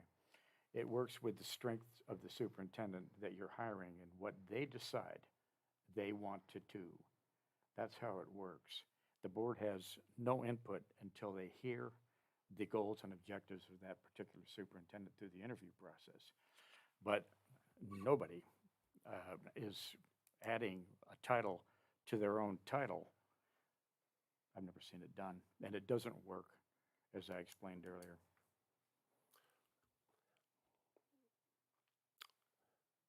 Can we receive a motion to approve the contract?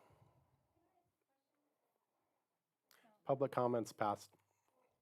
This is the 285, we explained it, how we went from the previous superintendent's salary and applied 5%. Comparable to others, that's what this district pays, and that's what we dealt with our lawyer. Would somebody like to make a motion? I'll make a motion to, sorry, I need to get the correct language here.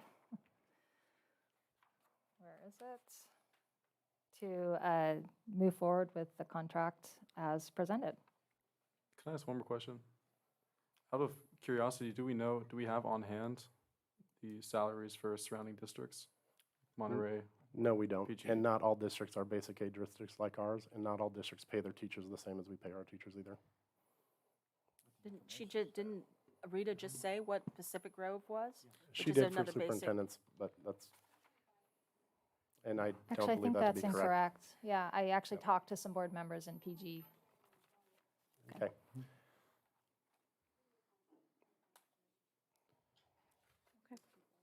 It is. Do we have a second? I'll second. I'm just a little bit concerned that there are concerns from the community. There are That's concerns where- from the community, and there's a few people here, and there's 5,000 parents in the district, and 200 teachers and 200 staff members. A lot of them have reached out and talked to us. Not everybody wants to stand up in front and be berated by the public either. The ACT cited their case, the CSEA cited their case, site administrators, cabinet. A lot of people have had input on this. It's not just that we come to board meetings and hear just 3 to 5 people. I listened and counted and saw who was in favor and who was not, and it was a tie right here. Has there been an opportunity for the community to give constructive feedback, like in a town hall setting No, there has not been a town hall setting. or something of the sort? No. We performed a survey over December where Val Pitts opened it up to anybody who wanted to participate, and whoever wanted to participate, participated. And we've used that data to move forward. Yeah, let me say this too, maybe it'll help a little bit. Our teachers are paid significantly more than our peers. Quite a bit more than Pacific Grove, quite a bit more than Monterey for sure. Way over the top in the county and way up there in the state. So high salaries are not uncommon in Carmel in all areas of employment. So it's what happens when you're a basic aid school district and you're competitive, you try to be. So I think it's a little unusual to be looking at the superintendent's salary without comparing that to the differential in teacher salaries, which is really significant. So I don't know if that helps or not, but I think you have to kind of look at the whole structure of the thing. And we are at the top of the mark. We really are with all of our salaries. So Michelle, have we received a motion and a second? Okay. Yes, I'll proceed with the vote. Board President Jason Remenzi, Yes. Board Clerk Seabury Nockbar. Yes. Board Member Sarah Hines, Yes. Board Member Anne Marie Rosen. No. Board Member Carl Palestrini. Yes. Thank you. Moving on to agenda item 6B, presentation of the 2022-2023 dashboard with Sharon Ofek. This is an information item only. Thank you. So the content in the actual item that is posted online has some background and information about what the dashboard is and how it works. This particular dashboard is the first time since the pandemic was officially ended that we have a return for some of our measures, the 5 of the 6 measures, to return to the color coding that used to exist. So this particular release of the dashboard is more typical of what we used to see prior to school closures. This dashboard was released on December 15th, 2023. There are 6 state measures that are being reported here this evening.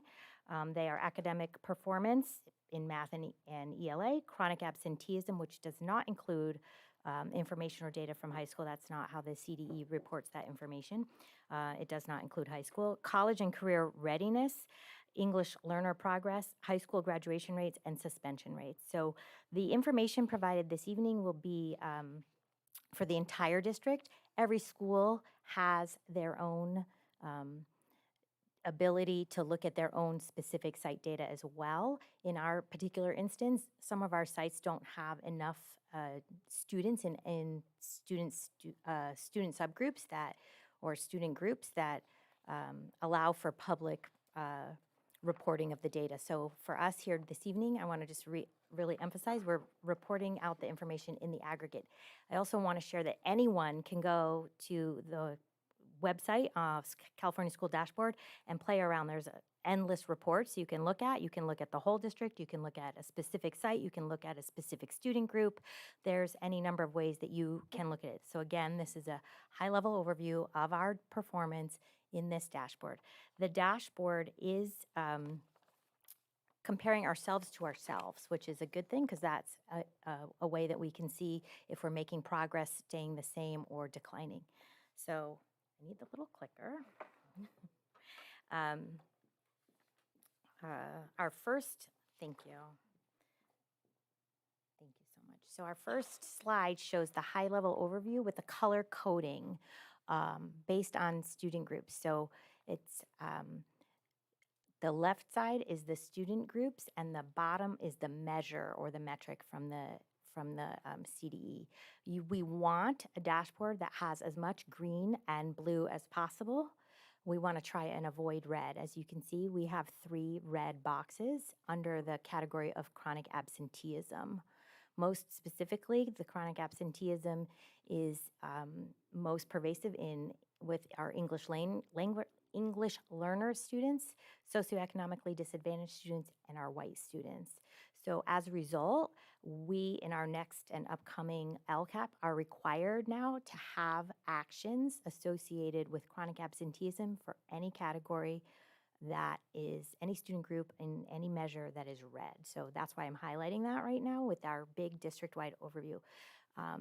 We are required to have that. In addition, we have to look at each school and determine where they have red categories and have to have actions related to that. In our district, all of those red boxes, even when you go site by site, are also in chronic absenteeism with the exception of one, which is in middle school mathematics.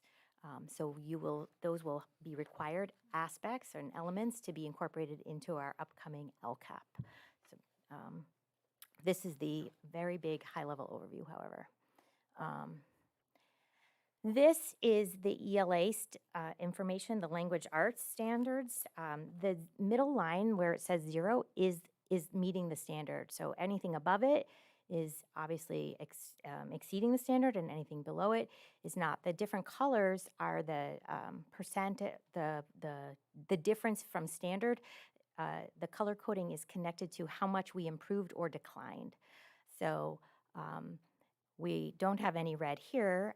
Actually, we don't have any red across the whole district. The only in ELA at all. What I think is important to look at is for points of growth or points of conversation with our school sites and our site leaders is where we have any orange and yellow, which are students with disabilities, English learners specifically in this ELA category.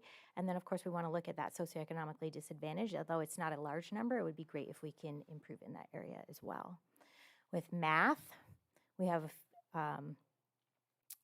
students with disabilities performing in the yellow, which although below standard, it was an improvement because it's in the yellow or limited change.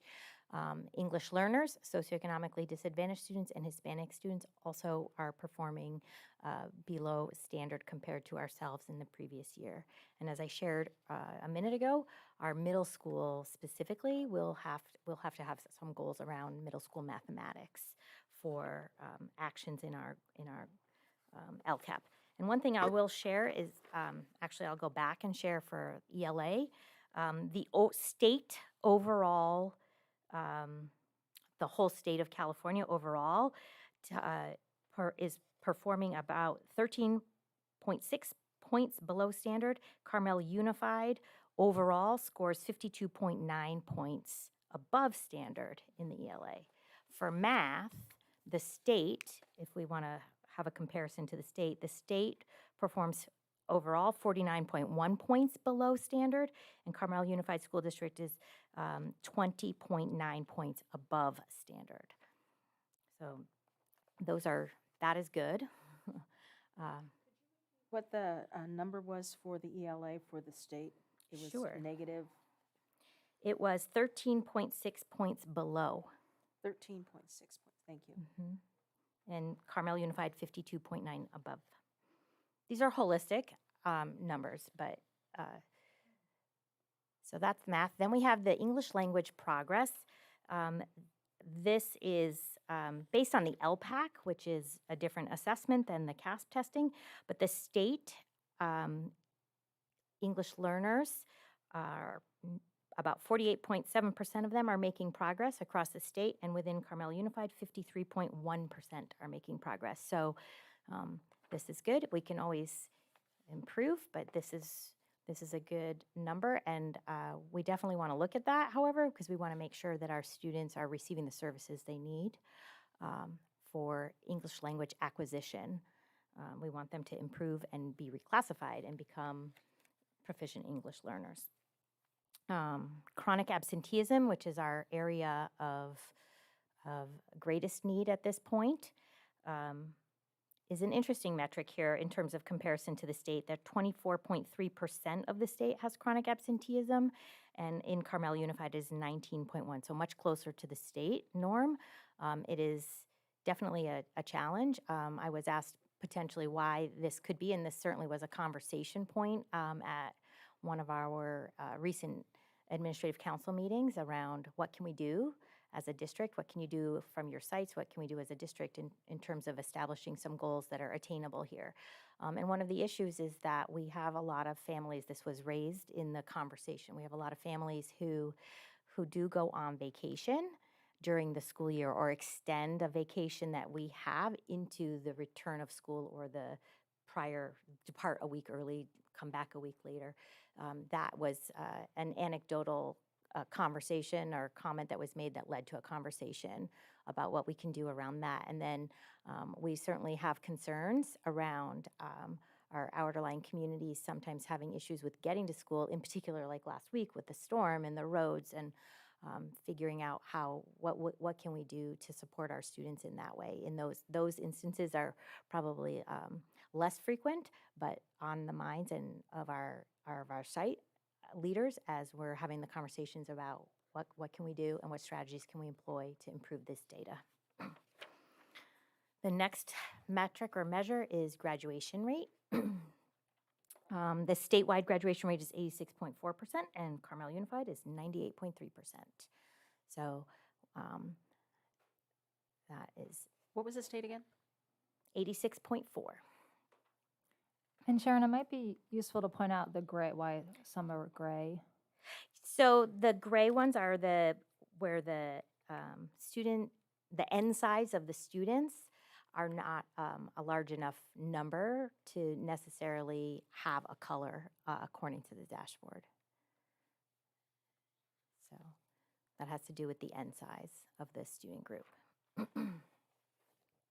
Which is also why I'm presenting information in the aggregate for our whole district. Because if we were to go and do school by school, first of all, it would take quite some time, but also you can go on the website and see it. But what you won't see in certain instances, like Captain Cooper, for example, is not a whole lot of data available just at the school site level because the end size of the student groups is too small. But this gives us a good picture. And we're trying to provide some data for us to build off of and make goals around. So suspension rates is another metric. This is a number you want to be really low. State percentage is 3.5% of students that are suspended at least one day. And in Carmel Unified was 3% suspended at least one day. So this data was from last year. We are halfway through the year. I don't think we're quite at that rate, so I anticipate improvement there, which will be good. However, we still have a ways to go to the end of the school year. But I'm surely hoping that we have a better outcome in this category just based on anecdotal information around suspensions. I also think it's really important to look at where these orange categories are. Once again, the gray box is just a small end size, so we can't put a color to it. But our orange would be the next color boxes and student groups to look at in terms of setting goals or establishing initiatives to improve. College and career readiness is here. This is color coded, but on the dashboard itself, it looks like the cell phone bars. And the state percentage of prepared is 43.9%, and Carmel Unified's percentage of prepared students is 75.7%. We heard this at our study session earlier in the fall, with students with disabilities being an area for us to look at in terms of how do we support our students with disabilities in completing the college and career readiness indicator, which is created or composed of a number of different ways in which you can be designated as prepared. There's a lot of options and opportunities there, but we have to look at our students and figure out what it is that we can do to support them to be deemed prepared according to the state metric. And this is just the slide that says the required actions related to the LCAP, which I already shared in the very beginning. So with that, this is a high-level overview of our most recent set of data based on the state accountability system. So this is information only, but that's where we are right now. I had a few questions. And I believe this was the item that you had requested pulled at the last meeting. So thank you for providing more detail about this. So I think it's important to also highlight what we're doing to address these. And I know you got into a little bit of detail about that, but so how are we going to move forward with these, the reds and the oranges and the yellows? And I believe you are already starting to work with some site administrators to address this. Sure.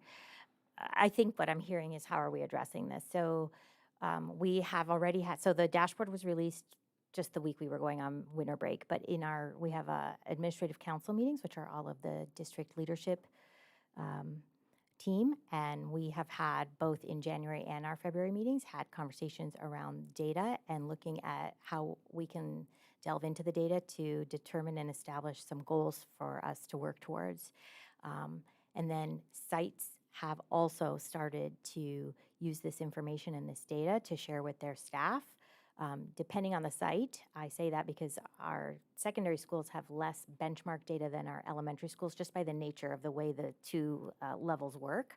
But you can look at data that in the elementary is also triangulated with your beginning of year, middle of year. By now we have middle of year data for the local district level data, and then the classroom level experiences and data between kids and their teachers. So they're looking at that type of information. Our elementary schools, our principals are approaching it in different ways.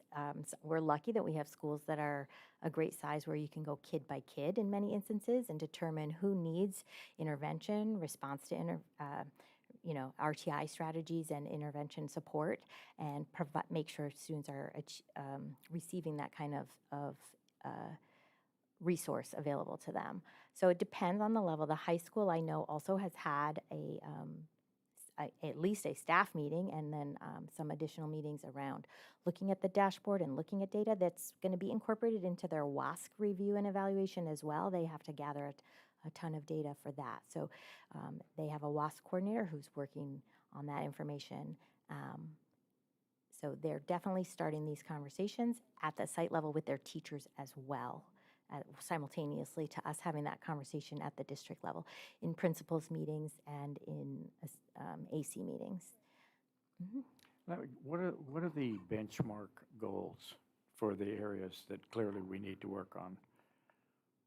In other words, what can we expect? Right. So in terms of chronic absenteeism, and I'm grateful to the County Office of Education.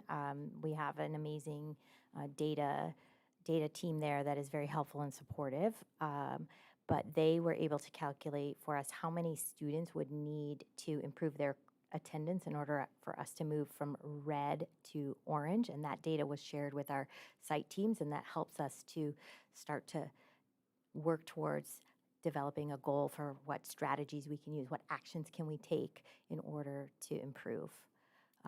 And that's where our last conversation was at Administrative Council.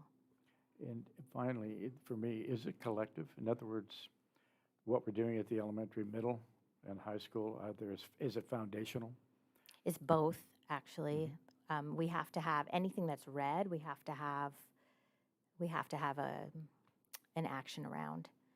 So whether it is district-wide or just a specific site.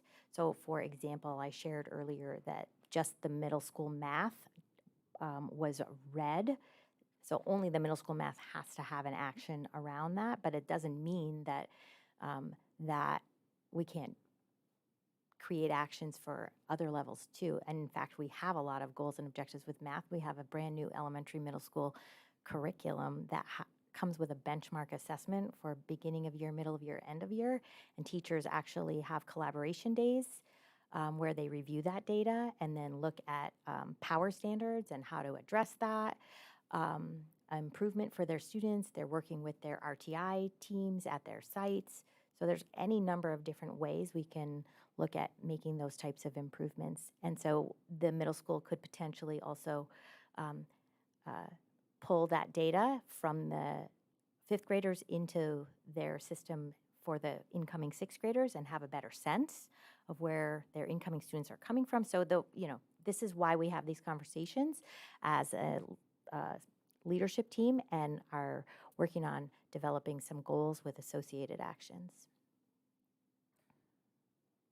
I just wanted to sort of segue from B to C, not really jumping from one to the other, but in many ways, they are linked, because if you take a look at the English language learners, the socioeconomically disadvantaged, and the students with disabilities are all our LCAP students. And so that's why when I went through each one of these, I highlighted those are the ones that mostly have the oranges and the reds, and those are the ones that's why we have a special entire section coming up on just that group. So I'm looking forward to seeing what we're going to be doing in terms of, attacking those, or, really honing in on those and focusing our attention on that. Thank you. And Sharon, and just to reiterate, so the report card comes out twice. or So for the dashboard data. school accountability report cards, the SARC reports from last meeting had data in this date. The comment that was made was connected to the data embedded in the SARC reports. That data is this data as Right. well. This is the dashboard. So this dashboard comes out once a year. Okay. That's it. So in the spring, our students will take the assessments that are required, and then the state will provide the information back to the district, and then they will turn it into this dashboard that gets released usually in December. Okay. This year it was well, actually last year was in January or February, so I was grateful to get it in December. As late as it was still good to get it, because now I can sit here and do this presentation or bring the information to our sites and actually make it useful to us, as opposed to getting it in February and March, which has been Right. happening. So the state did a better job this year in terms of getting the data back to us. But we definitely have opportunities to look at different metrics. We do have benchmark data in the district where, like I said, at elementary for literacy and for mathematics. And they have beginning of year, middle of year, and end of year assessments where they get to track student performance and determine whether or not students need intervention. May I ask a question about this? I noticed that we have the ELA information and we have got the math information. I know that there are science tests that they take, junior year, they take it, 5th grade, and something like that. So it's one of the elementary, middle school, and then a high school year. And I just know it's 11th grade for high school. That's the one I'm sure of. But do we have any of that data yet, the science? This is just the dashboard data, and the dashboard the science assessment is not included in the dashboard. So I don't have that here tonight. Do you know when that comes out and I what can- form we'll see it in? It will only come out and we do with it whatever we want to do with it. So Okay. we have that data, we can pull it and we can look at it. The challenge with the CAST test at the moment, at least, is that it is a cumulative assessment over time. So it's not at the end of, let's say, biology, then you take an assessment in biology, or at the end of earth science, you take an assessment in earth science. It is a cumulative assessment over time, and our students have to take it, like you said, once at every level, so every grade band. So but that is not factored into the state accountability system which is the dashboard. Right. But may I ask you another question about the science, the CAST in particular? If we have the A to G requirements, and then we have got, for 11th grade, you don't always have a student taking a science class in 11th grade. Do they not take the science test at all if they're not in a science, or do they take it anyway, even if they're not in a science? The rule is that every student has to complete the CAST assessment.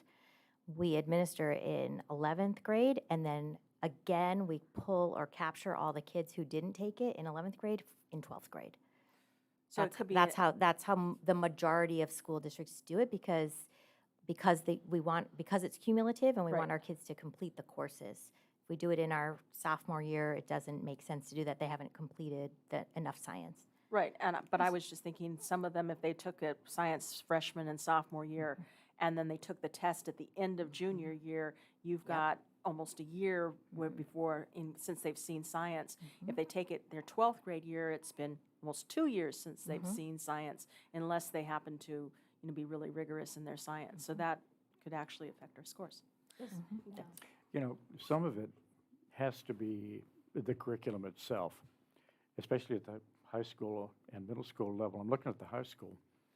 State testing in the high school is traditional, unless you're taking advanced placement, where they start in different places. And you wonder if they're actually testing things the kids have actually learned, because the curriculums can be backwards in terms of orientation. Some start here, some start here. The same thing seems to me that in a middle school, if you have a grade level that is at risk, you would want to know how it could be that when it wasn't that way when they arrived. What are the factors? And also, I think it's time for a pretty good-sized update on what we're doing. State of California doesn't want kids taking algebra in the 8th grade, according to the math framework, although it's voluntary, which quite frankly is ridiculous. I've had middle school kids that can do that and geometry next while they're in middle school. So, the structure of what we offer and how we group has to have an impact on some of these results. And I'm kind of with Anne Marie on the underserved students that we have in every respect, coming up on the short end of the stick on recovery, I would say, from COVID perhaps, and their own, situations. So I don't know, there needs to be a transparency in what the issues really are, because we have the resources.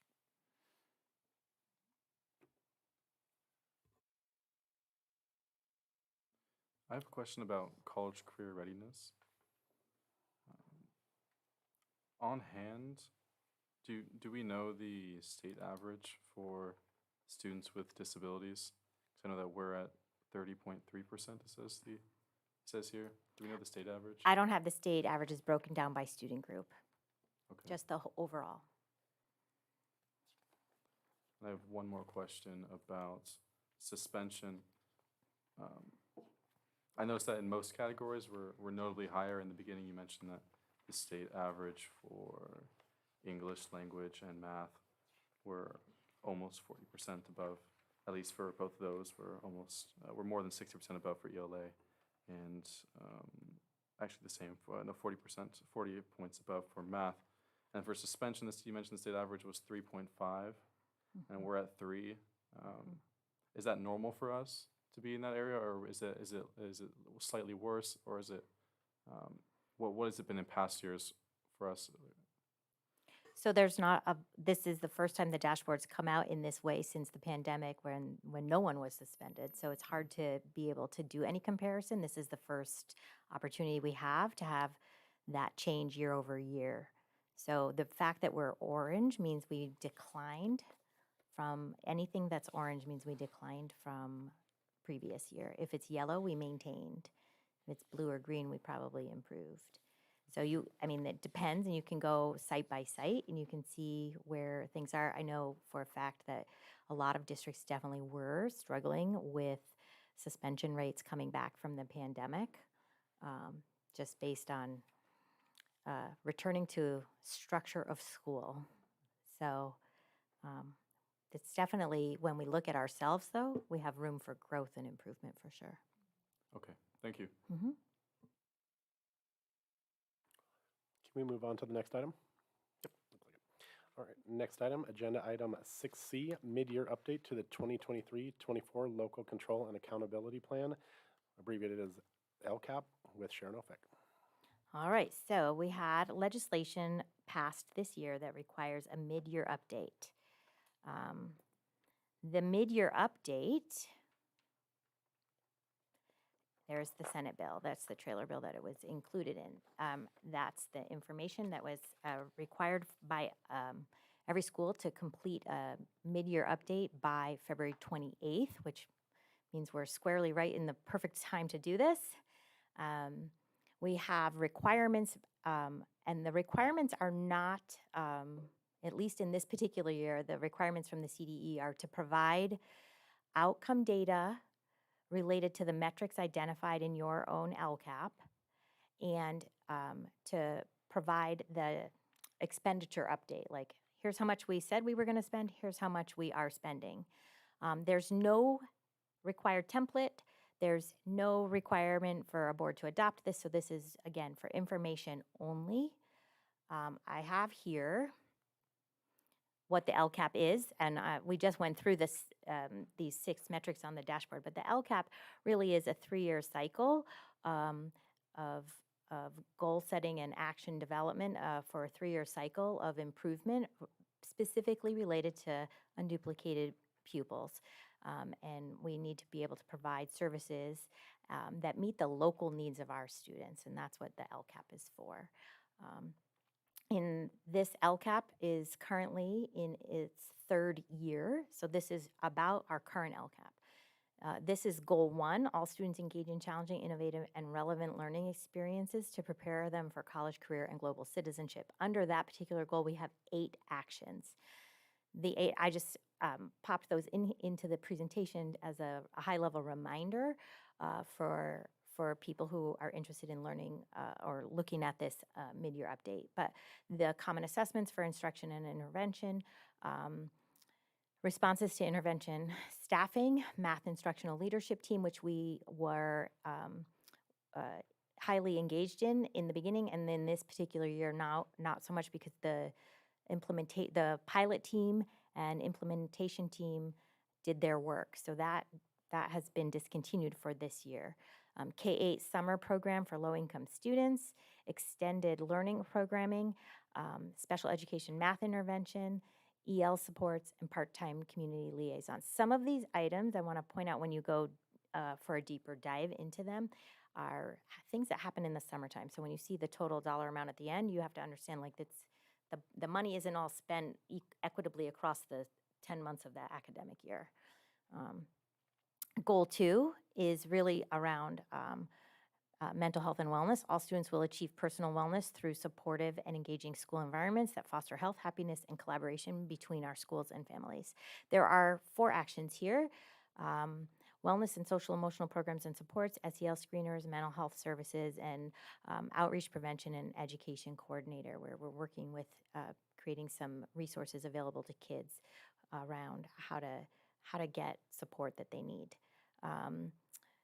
Goal 3 is all staff will engage in valuable, high-quality professional learning that assists them in meeting the district's academic and social emotional goals, where there are 3 goals related to that as well. Professional learning for instructional strategies and student supports, vertical articulation, and multisensory structured literacy training.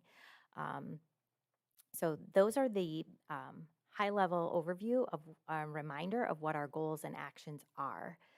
The total funds budgeted are just a little in excess of $5 million, and so far we've spent $1.6 million, roughly, rounding.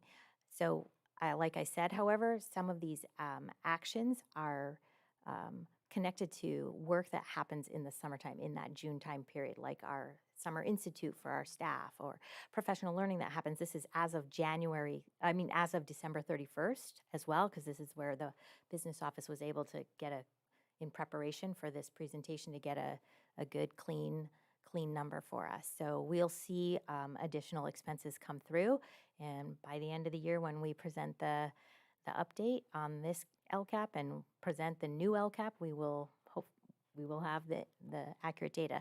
There's another document that is attached. It's not in the slides, but it's attached to the board item, and it is the table.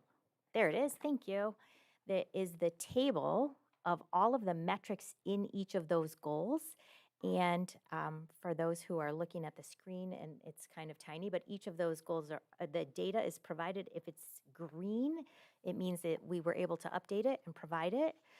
It's final. And if it's blue, if you can scroll one page so people can see page 2, that would be great. Can I scroll? Oh, there it is. Perfect. If it's blue, it's in progress. So that data isn't available right now. It's in progress, meaning we'll have to gather that and provide it at the end of the year with the final assessment of the LCAP. And then there is one item that's just not available. It's unavailable at this time, and that's the pink one.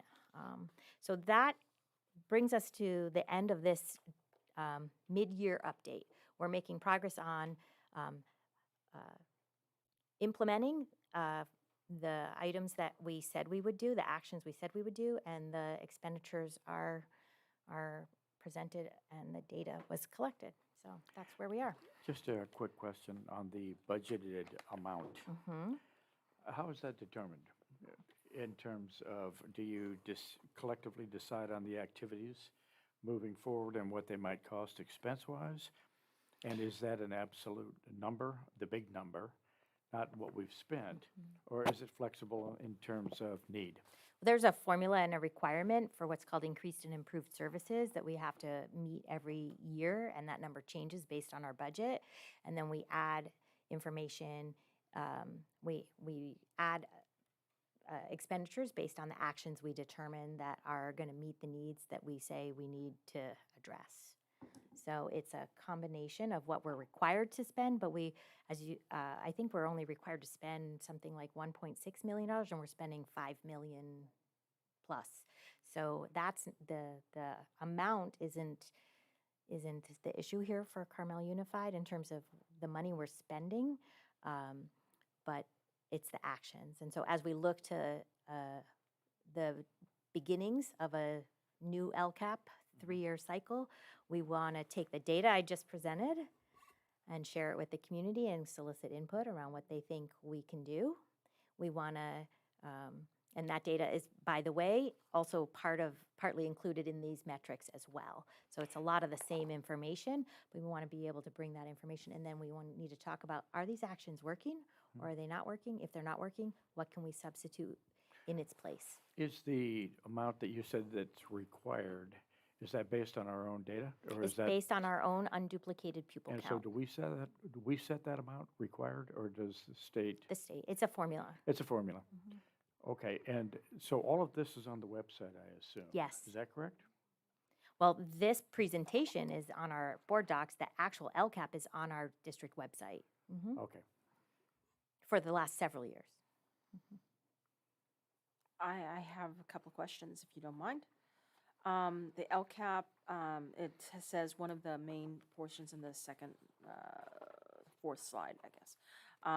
The parental involvement, listening sessions, town halls, are we looking at those kinds of things for those? And I noticed that tonight with the gentleman that was sitting there with his children, Spanish translations, are those being provided also for the LCAP and all of the materials that are being sent out? I just wanted to ask that question. I should have had a lilt at the end. Is that something that we can do? We do provide Spanish translation when we go to our ELAC and DLAC meetings where we have LCAP incorporated into it. ELAC and DLAC meetings happen. It's one of the required constituents that we solicit input from, and those always have translation available at them. And then in terms of any other meetings that we organize, at least last year, we had translation at all of them. So that is the plan But moving forward. I noticed that we don't have the translations here at the board meeting anymore. Do we have them when we put them onto YouTube? Do we have translations going for those people who are interested in seeing? I think it's a feature of YouTube, but I would have to check on that and get back to you. Thank you. A couple of other questions. Sorry, I had them.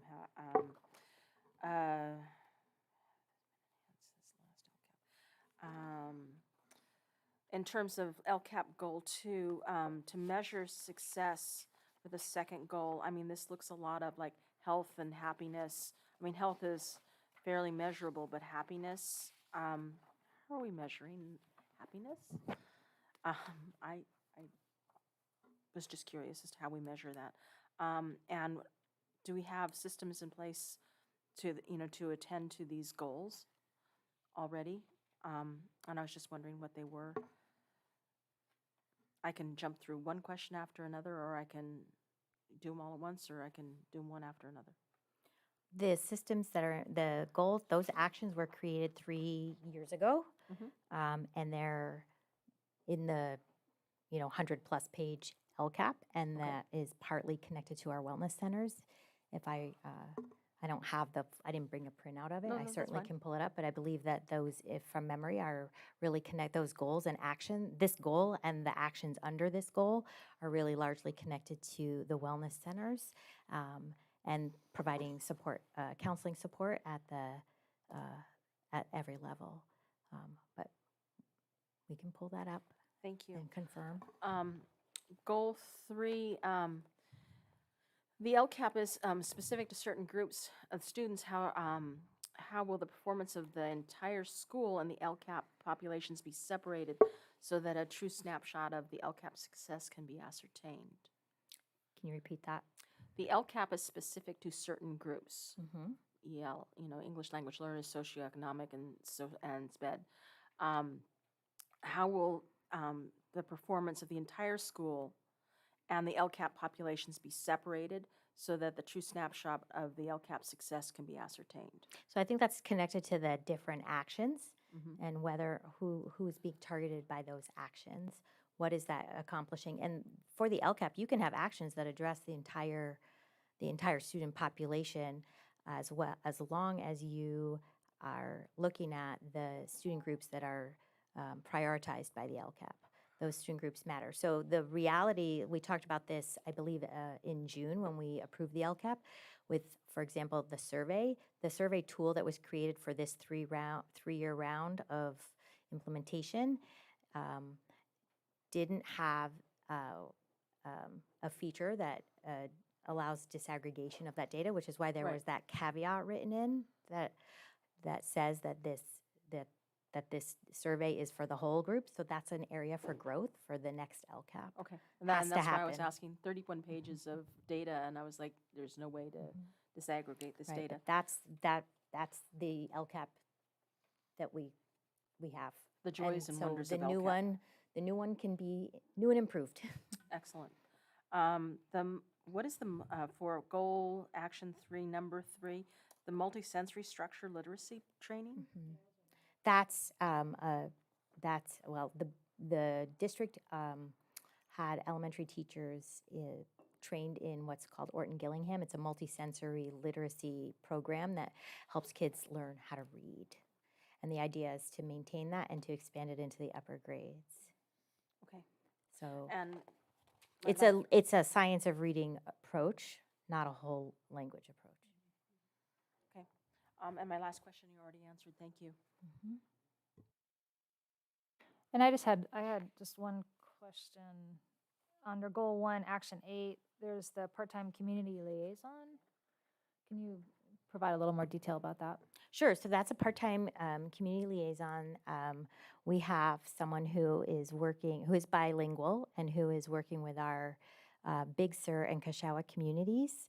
And frankly, any of our Spanish-speaking families, they're not just in Big Sur and Kashawa, they're most densely populated in those two communities, but anyone else as well in that community, in that with that need, is serviced by outreach from her.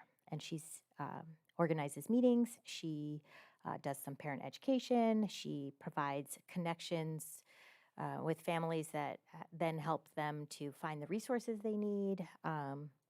So it's like engaging with families to make sure they have what they need. Would we ever be able to hear a report out from her or him? It's just interesting to hear that there's a position for that, and I'd be interested to know, the success of how that engagement was working.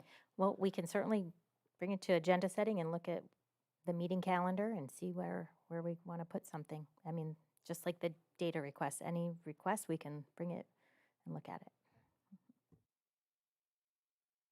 I wanted to thank you very much for putting this presentation. I know that I pulled it from the LCAP from the consent calendar last time. So thank you very much for this. May we move on to the next agenda item? This will be an action item, agenda item 6D, tentative agreement between ACT and CUSD and the associated AB 1200 public disclosure documents with Craig Chavez.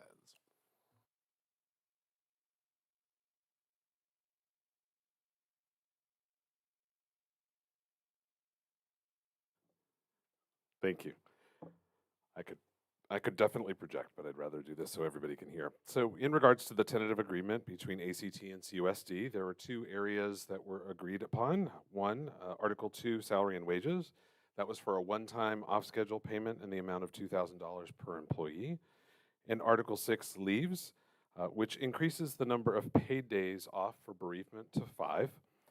And expands bereavement leaves to include reproductive loss events to reflect a change in the law that took place not long ago. It actually went into effect on January 1. And then also to expand the definition of members of the immediate family.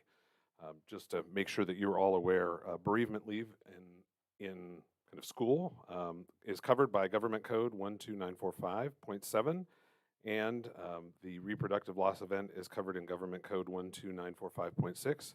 And then for certificated employees, those in the ACT unit, it is covered by Education Code 44985. So anything that's not included in the agreement is covered by those particular areas of government code or education code.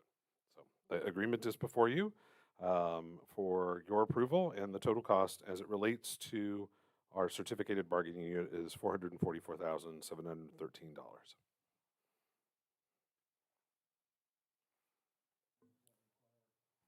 It will require approval at this point. Case? It does. Yes, this would require a motion, and the motion would be to approve the tentative agreement between ACT and CUSD and the associated AB 1200 public disclosure documents as presented.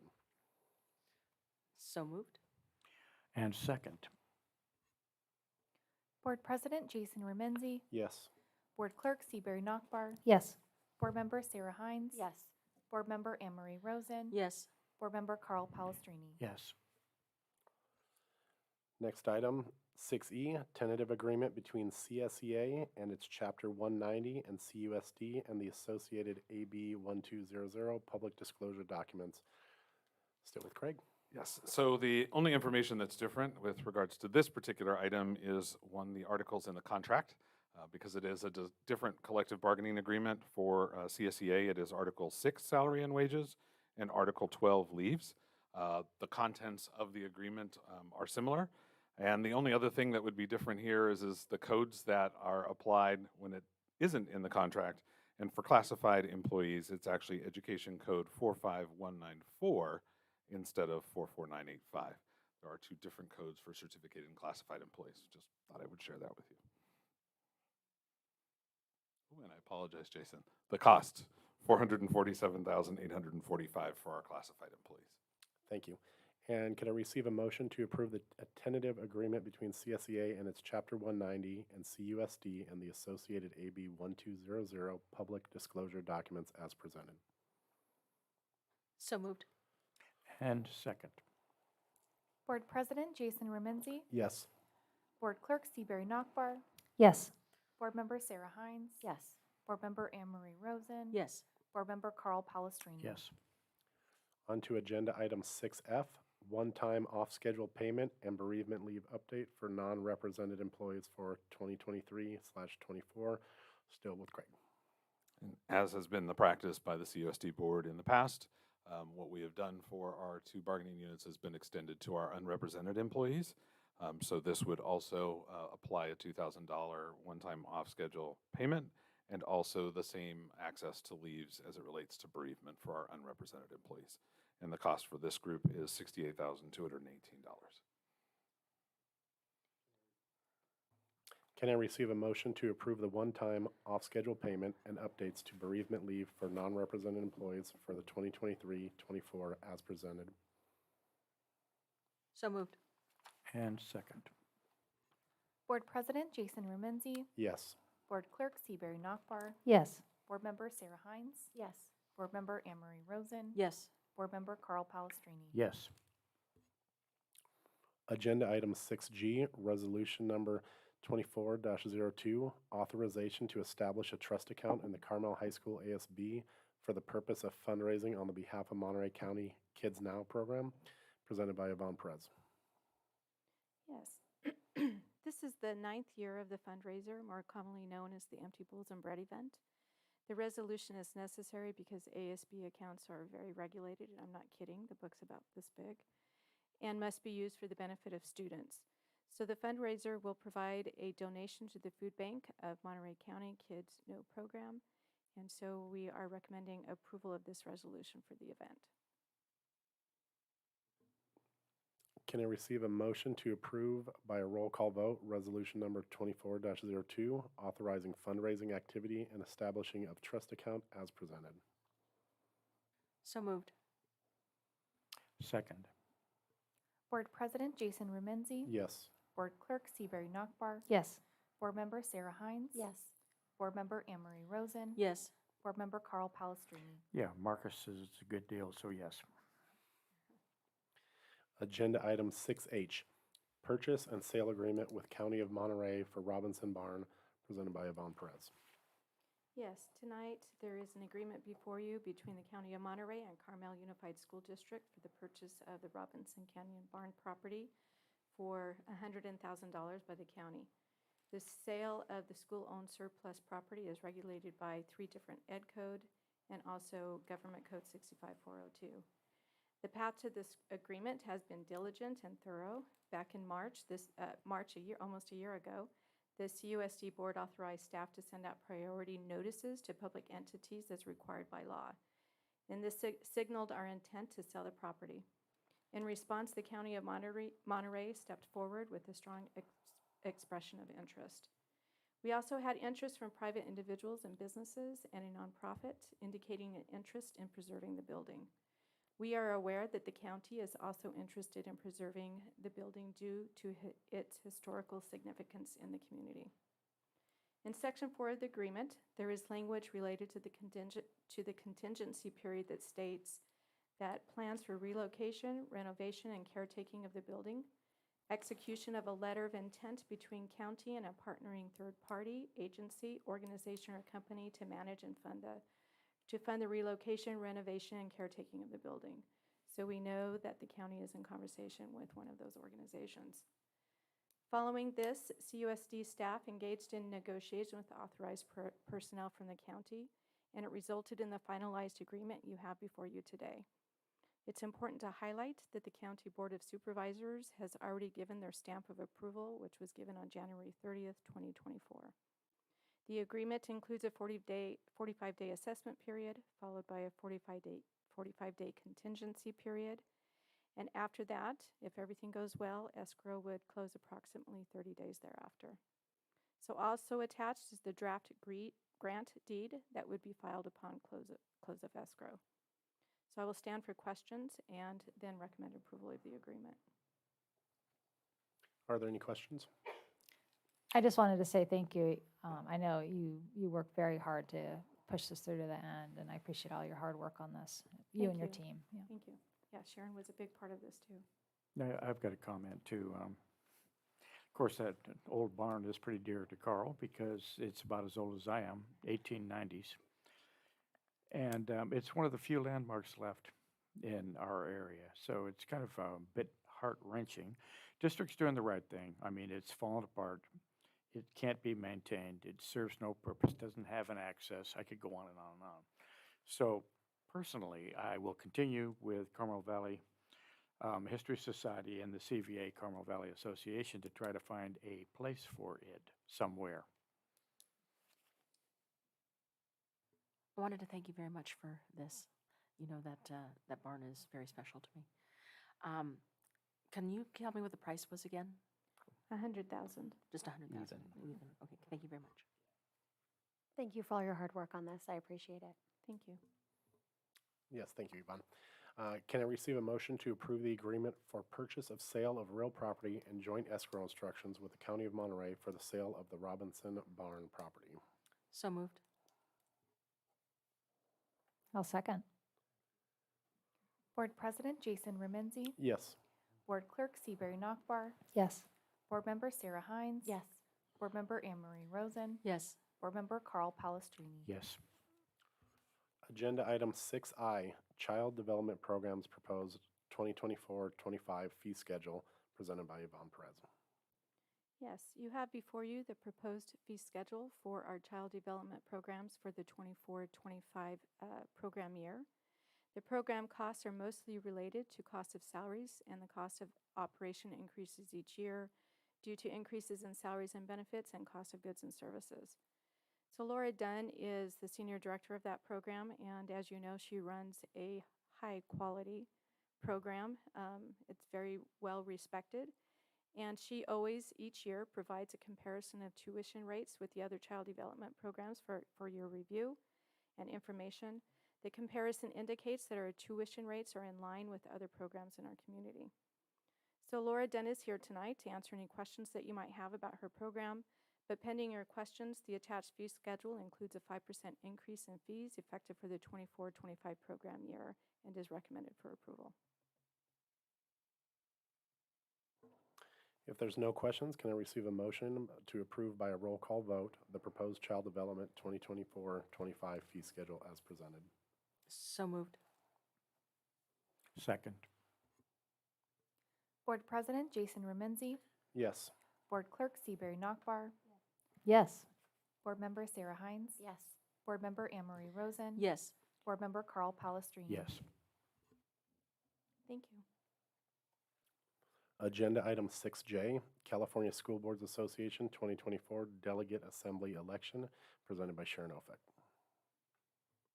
All right, so this is an annual opportunity for us to elect, or you actually, to elect someone to represent you from CSBA from the local area. So the information's been provided. There's one candidate, and I'll leave it to you to decide how you want to proceed. You can do a write-in. I would lobby for Jessica Hare. She's been working on this a long time, and she really puts in a lot of work and is involved with a lot of community organizations, and is a good person overall.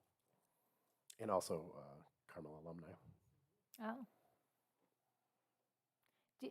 Do you know the process of how that person is nominated and for that position? I think they nominate themselves or Okay. get nominated. All right. But pretty much people put their name in the ring. Okay. It's my experience, at least. If there's no other comment, can I receive a motion for a vote for Jessica Hare to the 2024 California School Boards Association Delegate Assembly, Subregion 9B, candidate of choice?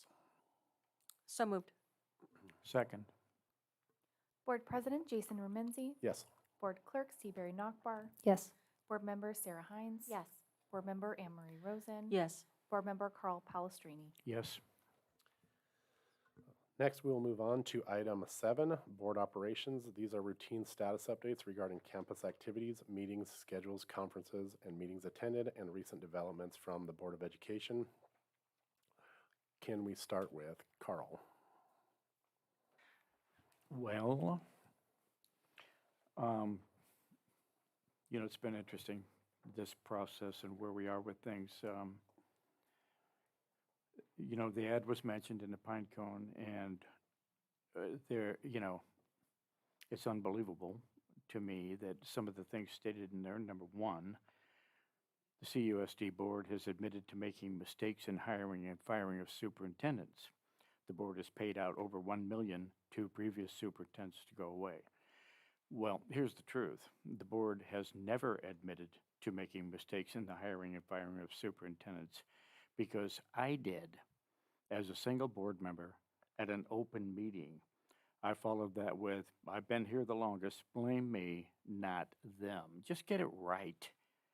Get it right, for crying out loud, Another one, it is important to know that this current board has hired and released only one superintendent. The other two were released by and comprised by completely different board members. Is that in there? Nah, not in there anywhere. But this one's interesting to me too, because facing a potential recall, there is a lot of value in that, in my opinion. And I think the most valuable thing to me is that respondents have to sign the petition. Put your name on it. No more anonymous. Fair is fair.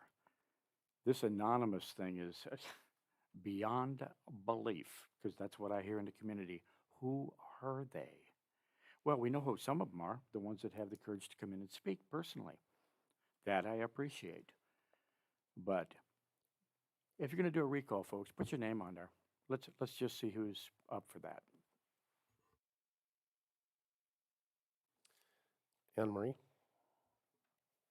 I've been keeping up on my math skills because I've been needed at different spots, sort of bouncing around these days. Going out to my group out in Kashawa, kind of keeping an eye on them with all the disasters and yada yada going on. Not too much, so we'll keep our fingers crossed with this next storm coming through.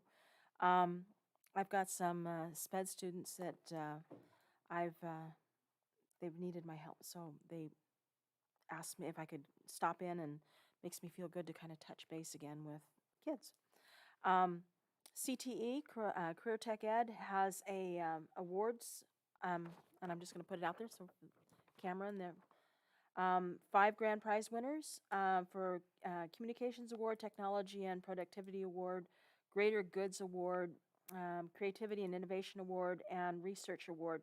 So it's given throughout the county and to all of our parts of our JPA. So this is open to our students. And there's also at MPC, they asked me to put out a firefighters camp that is going to be offered from April 20th from 7 to 5 p.m. And it was a lot of fun last year. The girls had a great time learning all about how to handle the fire hoses, and it provided them an opportunity. Fire science is an entirely it's a science in and of itself, and fires actually create their own atmospheres and their own little environments, which I didn't realize, and that they can change the way the weather patterns move. So it's very interesting to get into the whole entire science behind it. So that was something that was really very interesting for me to take a look at. And then I wanted to talk about Community Human Services.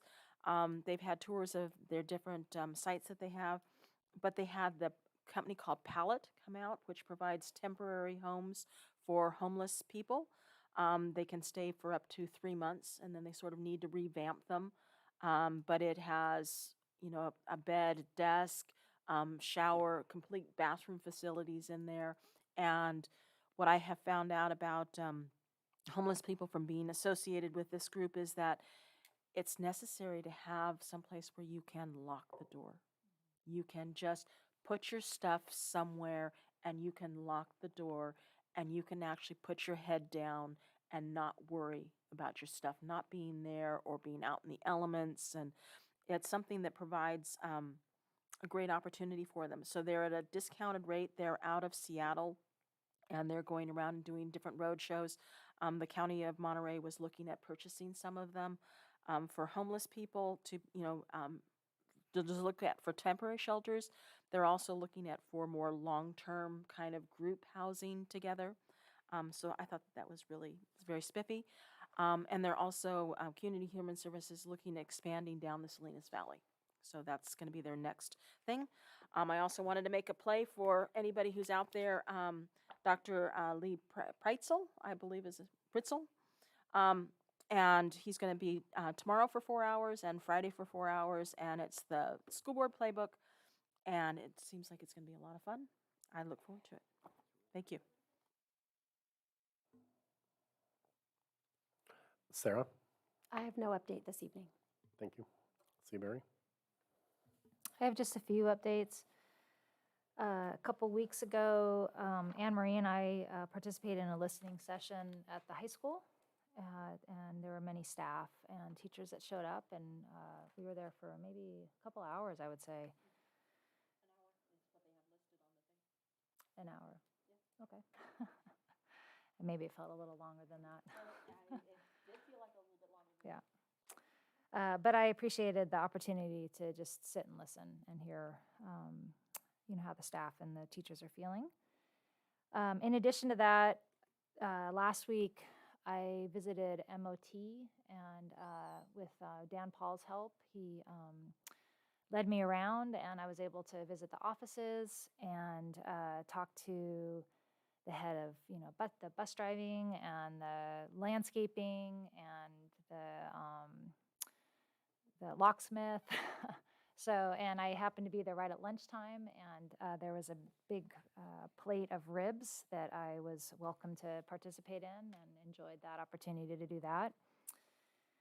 But I just wanted to say thank you to MOT for all the work that they do. I think that they're often not acknowledged in the way that I feel that we could acknowledge them, and all of their hard work. And they are really what keeps this district moving. Literally. And on that note, just yesterday, I went and as the bus drivers were lining up here at the middle school to ready to get on their routes, I handed out cookies and candy just to say thank you. And I was able to pop on some buses and say hello and shake hands. And I just let them know I really appreciated their hard work. And I actually got invited to go on a bus route, which I'm planning to do to go out to Kashawa. So I'm looking forward to that as well. Thank you. I did not conduct site visits this last trip, but I am looking forward to the board workshop session with Dr. Lee Pritzel tomorrow and Friday. I believe that's from 9:30 till noon, as well as the governance handbook session that's coming up, I believe in March. And then we already have 3 collaborative site visits with the superintendent, myself, ACT, and CSEA leadership. We're going to Tularcitos on February 28th, Carmelo School with Carmel Valley High and the adult school on March 7th. And then on March 14th, we'll be visiting River School, and more will be scheduled shortly after. I also want to congratulate Sharon Ofek for her new appointment. And I can't wait to see what you can do, and let's get to work.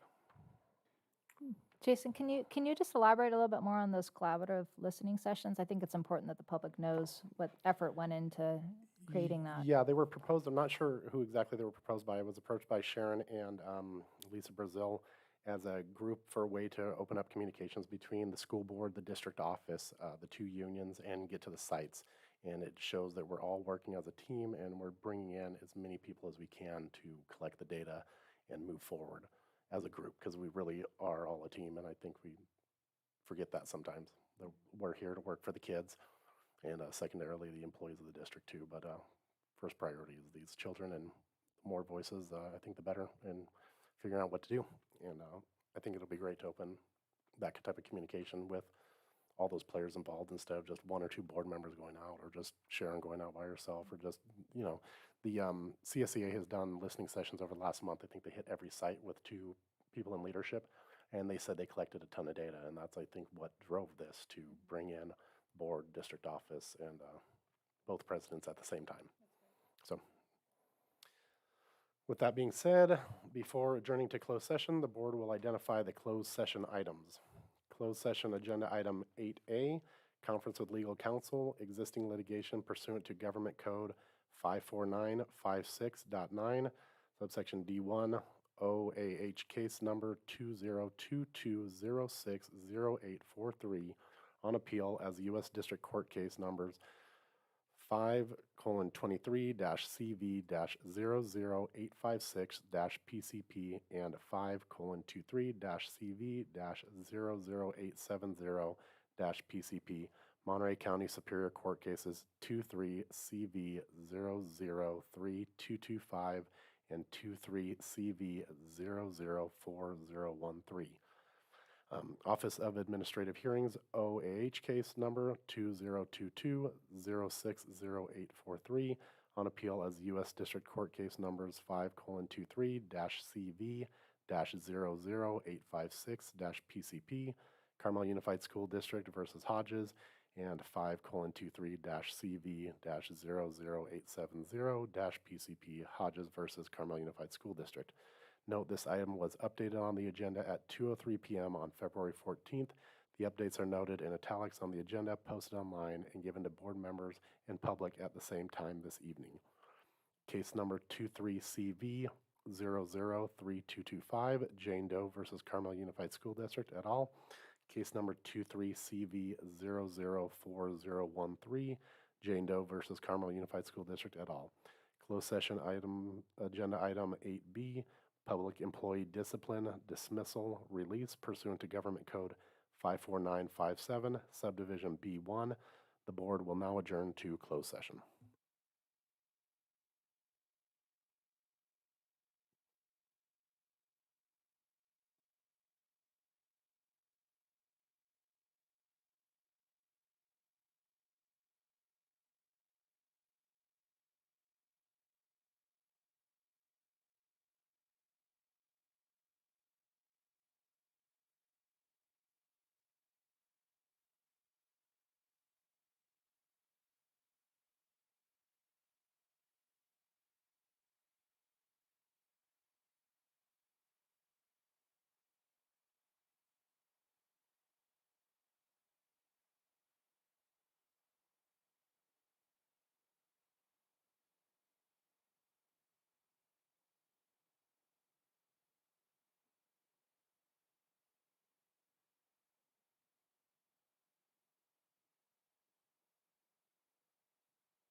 During closed session, the board met with legal counsel to receive updates on cases referenced in item A.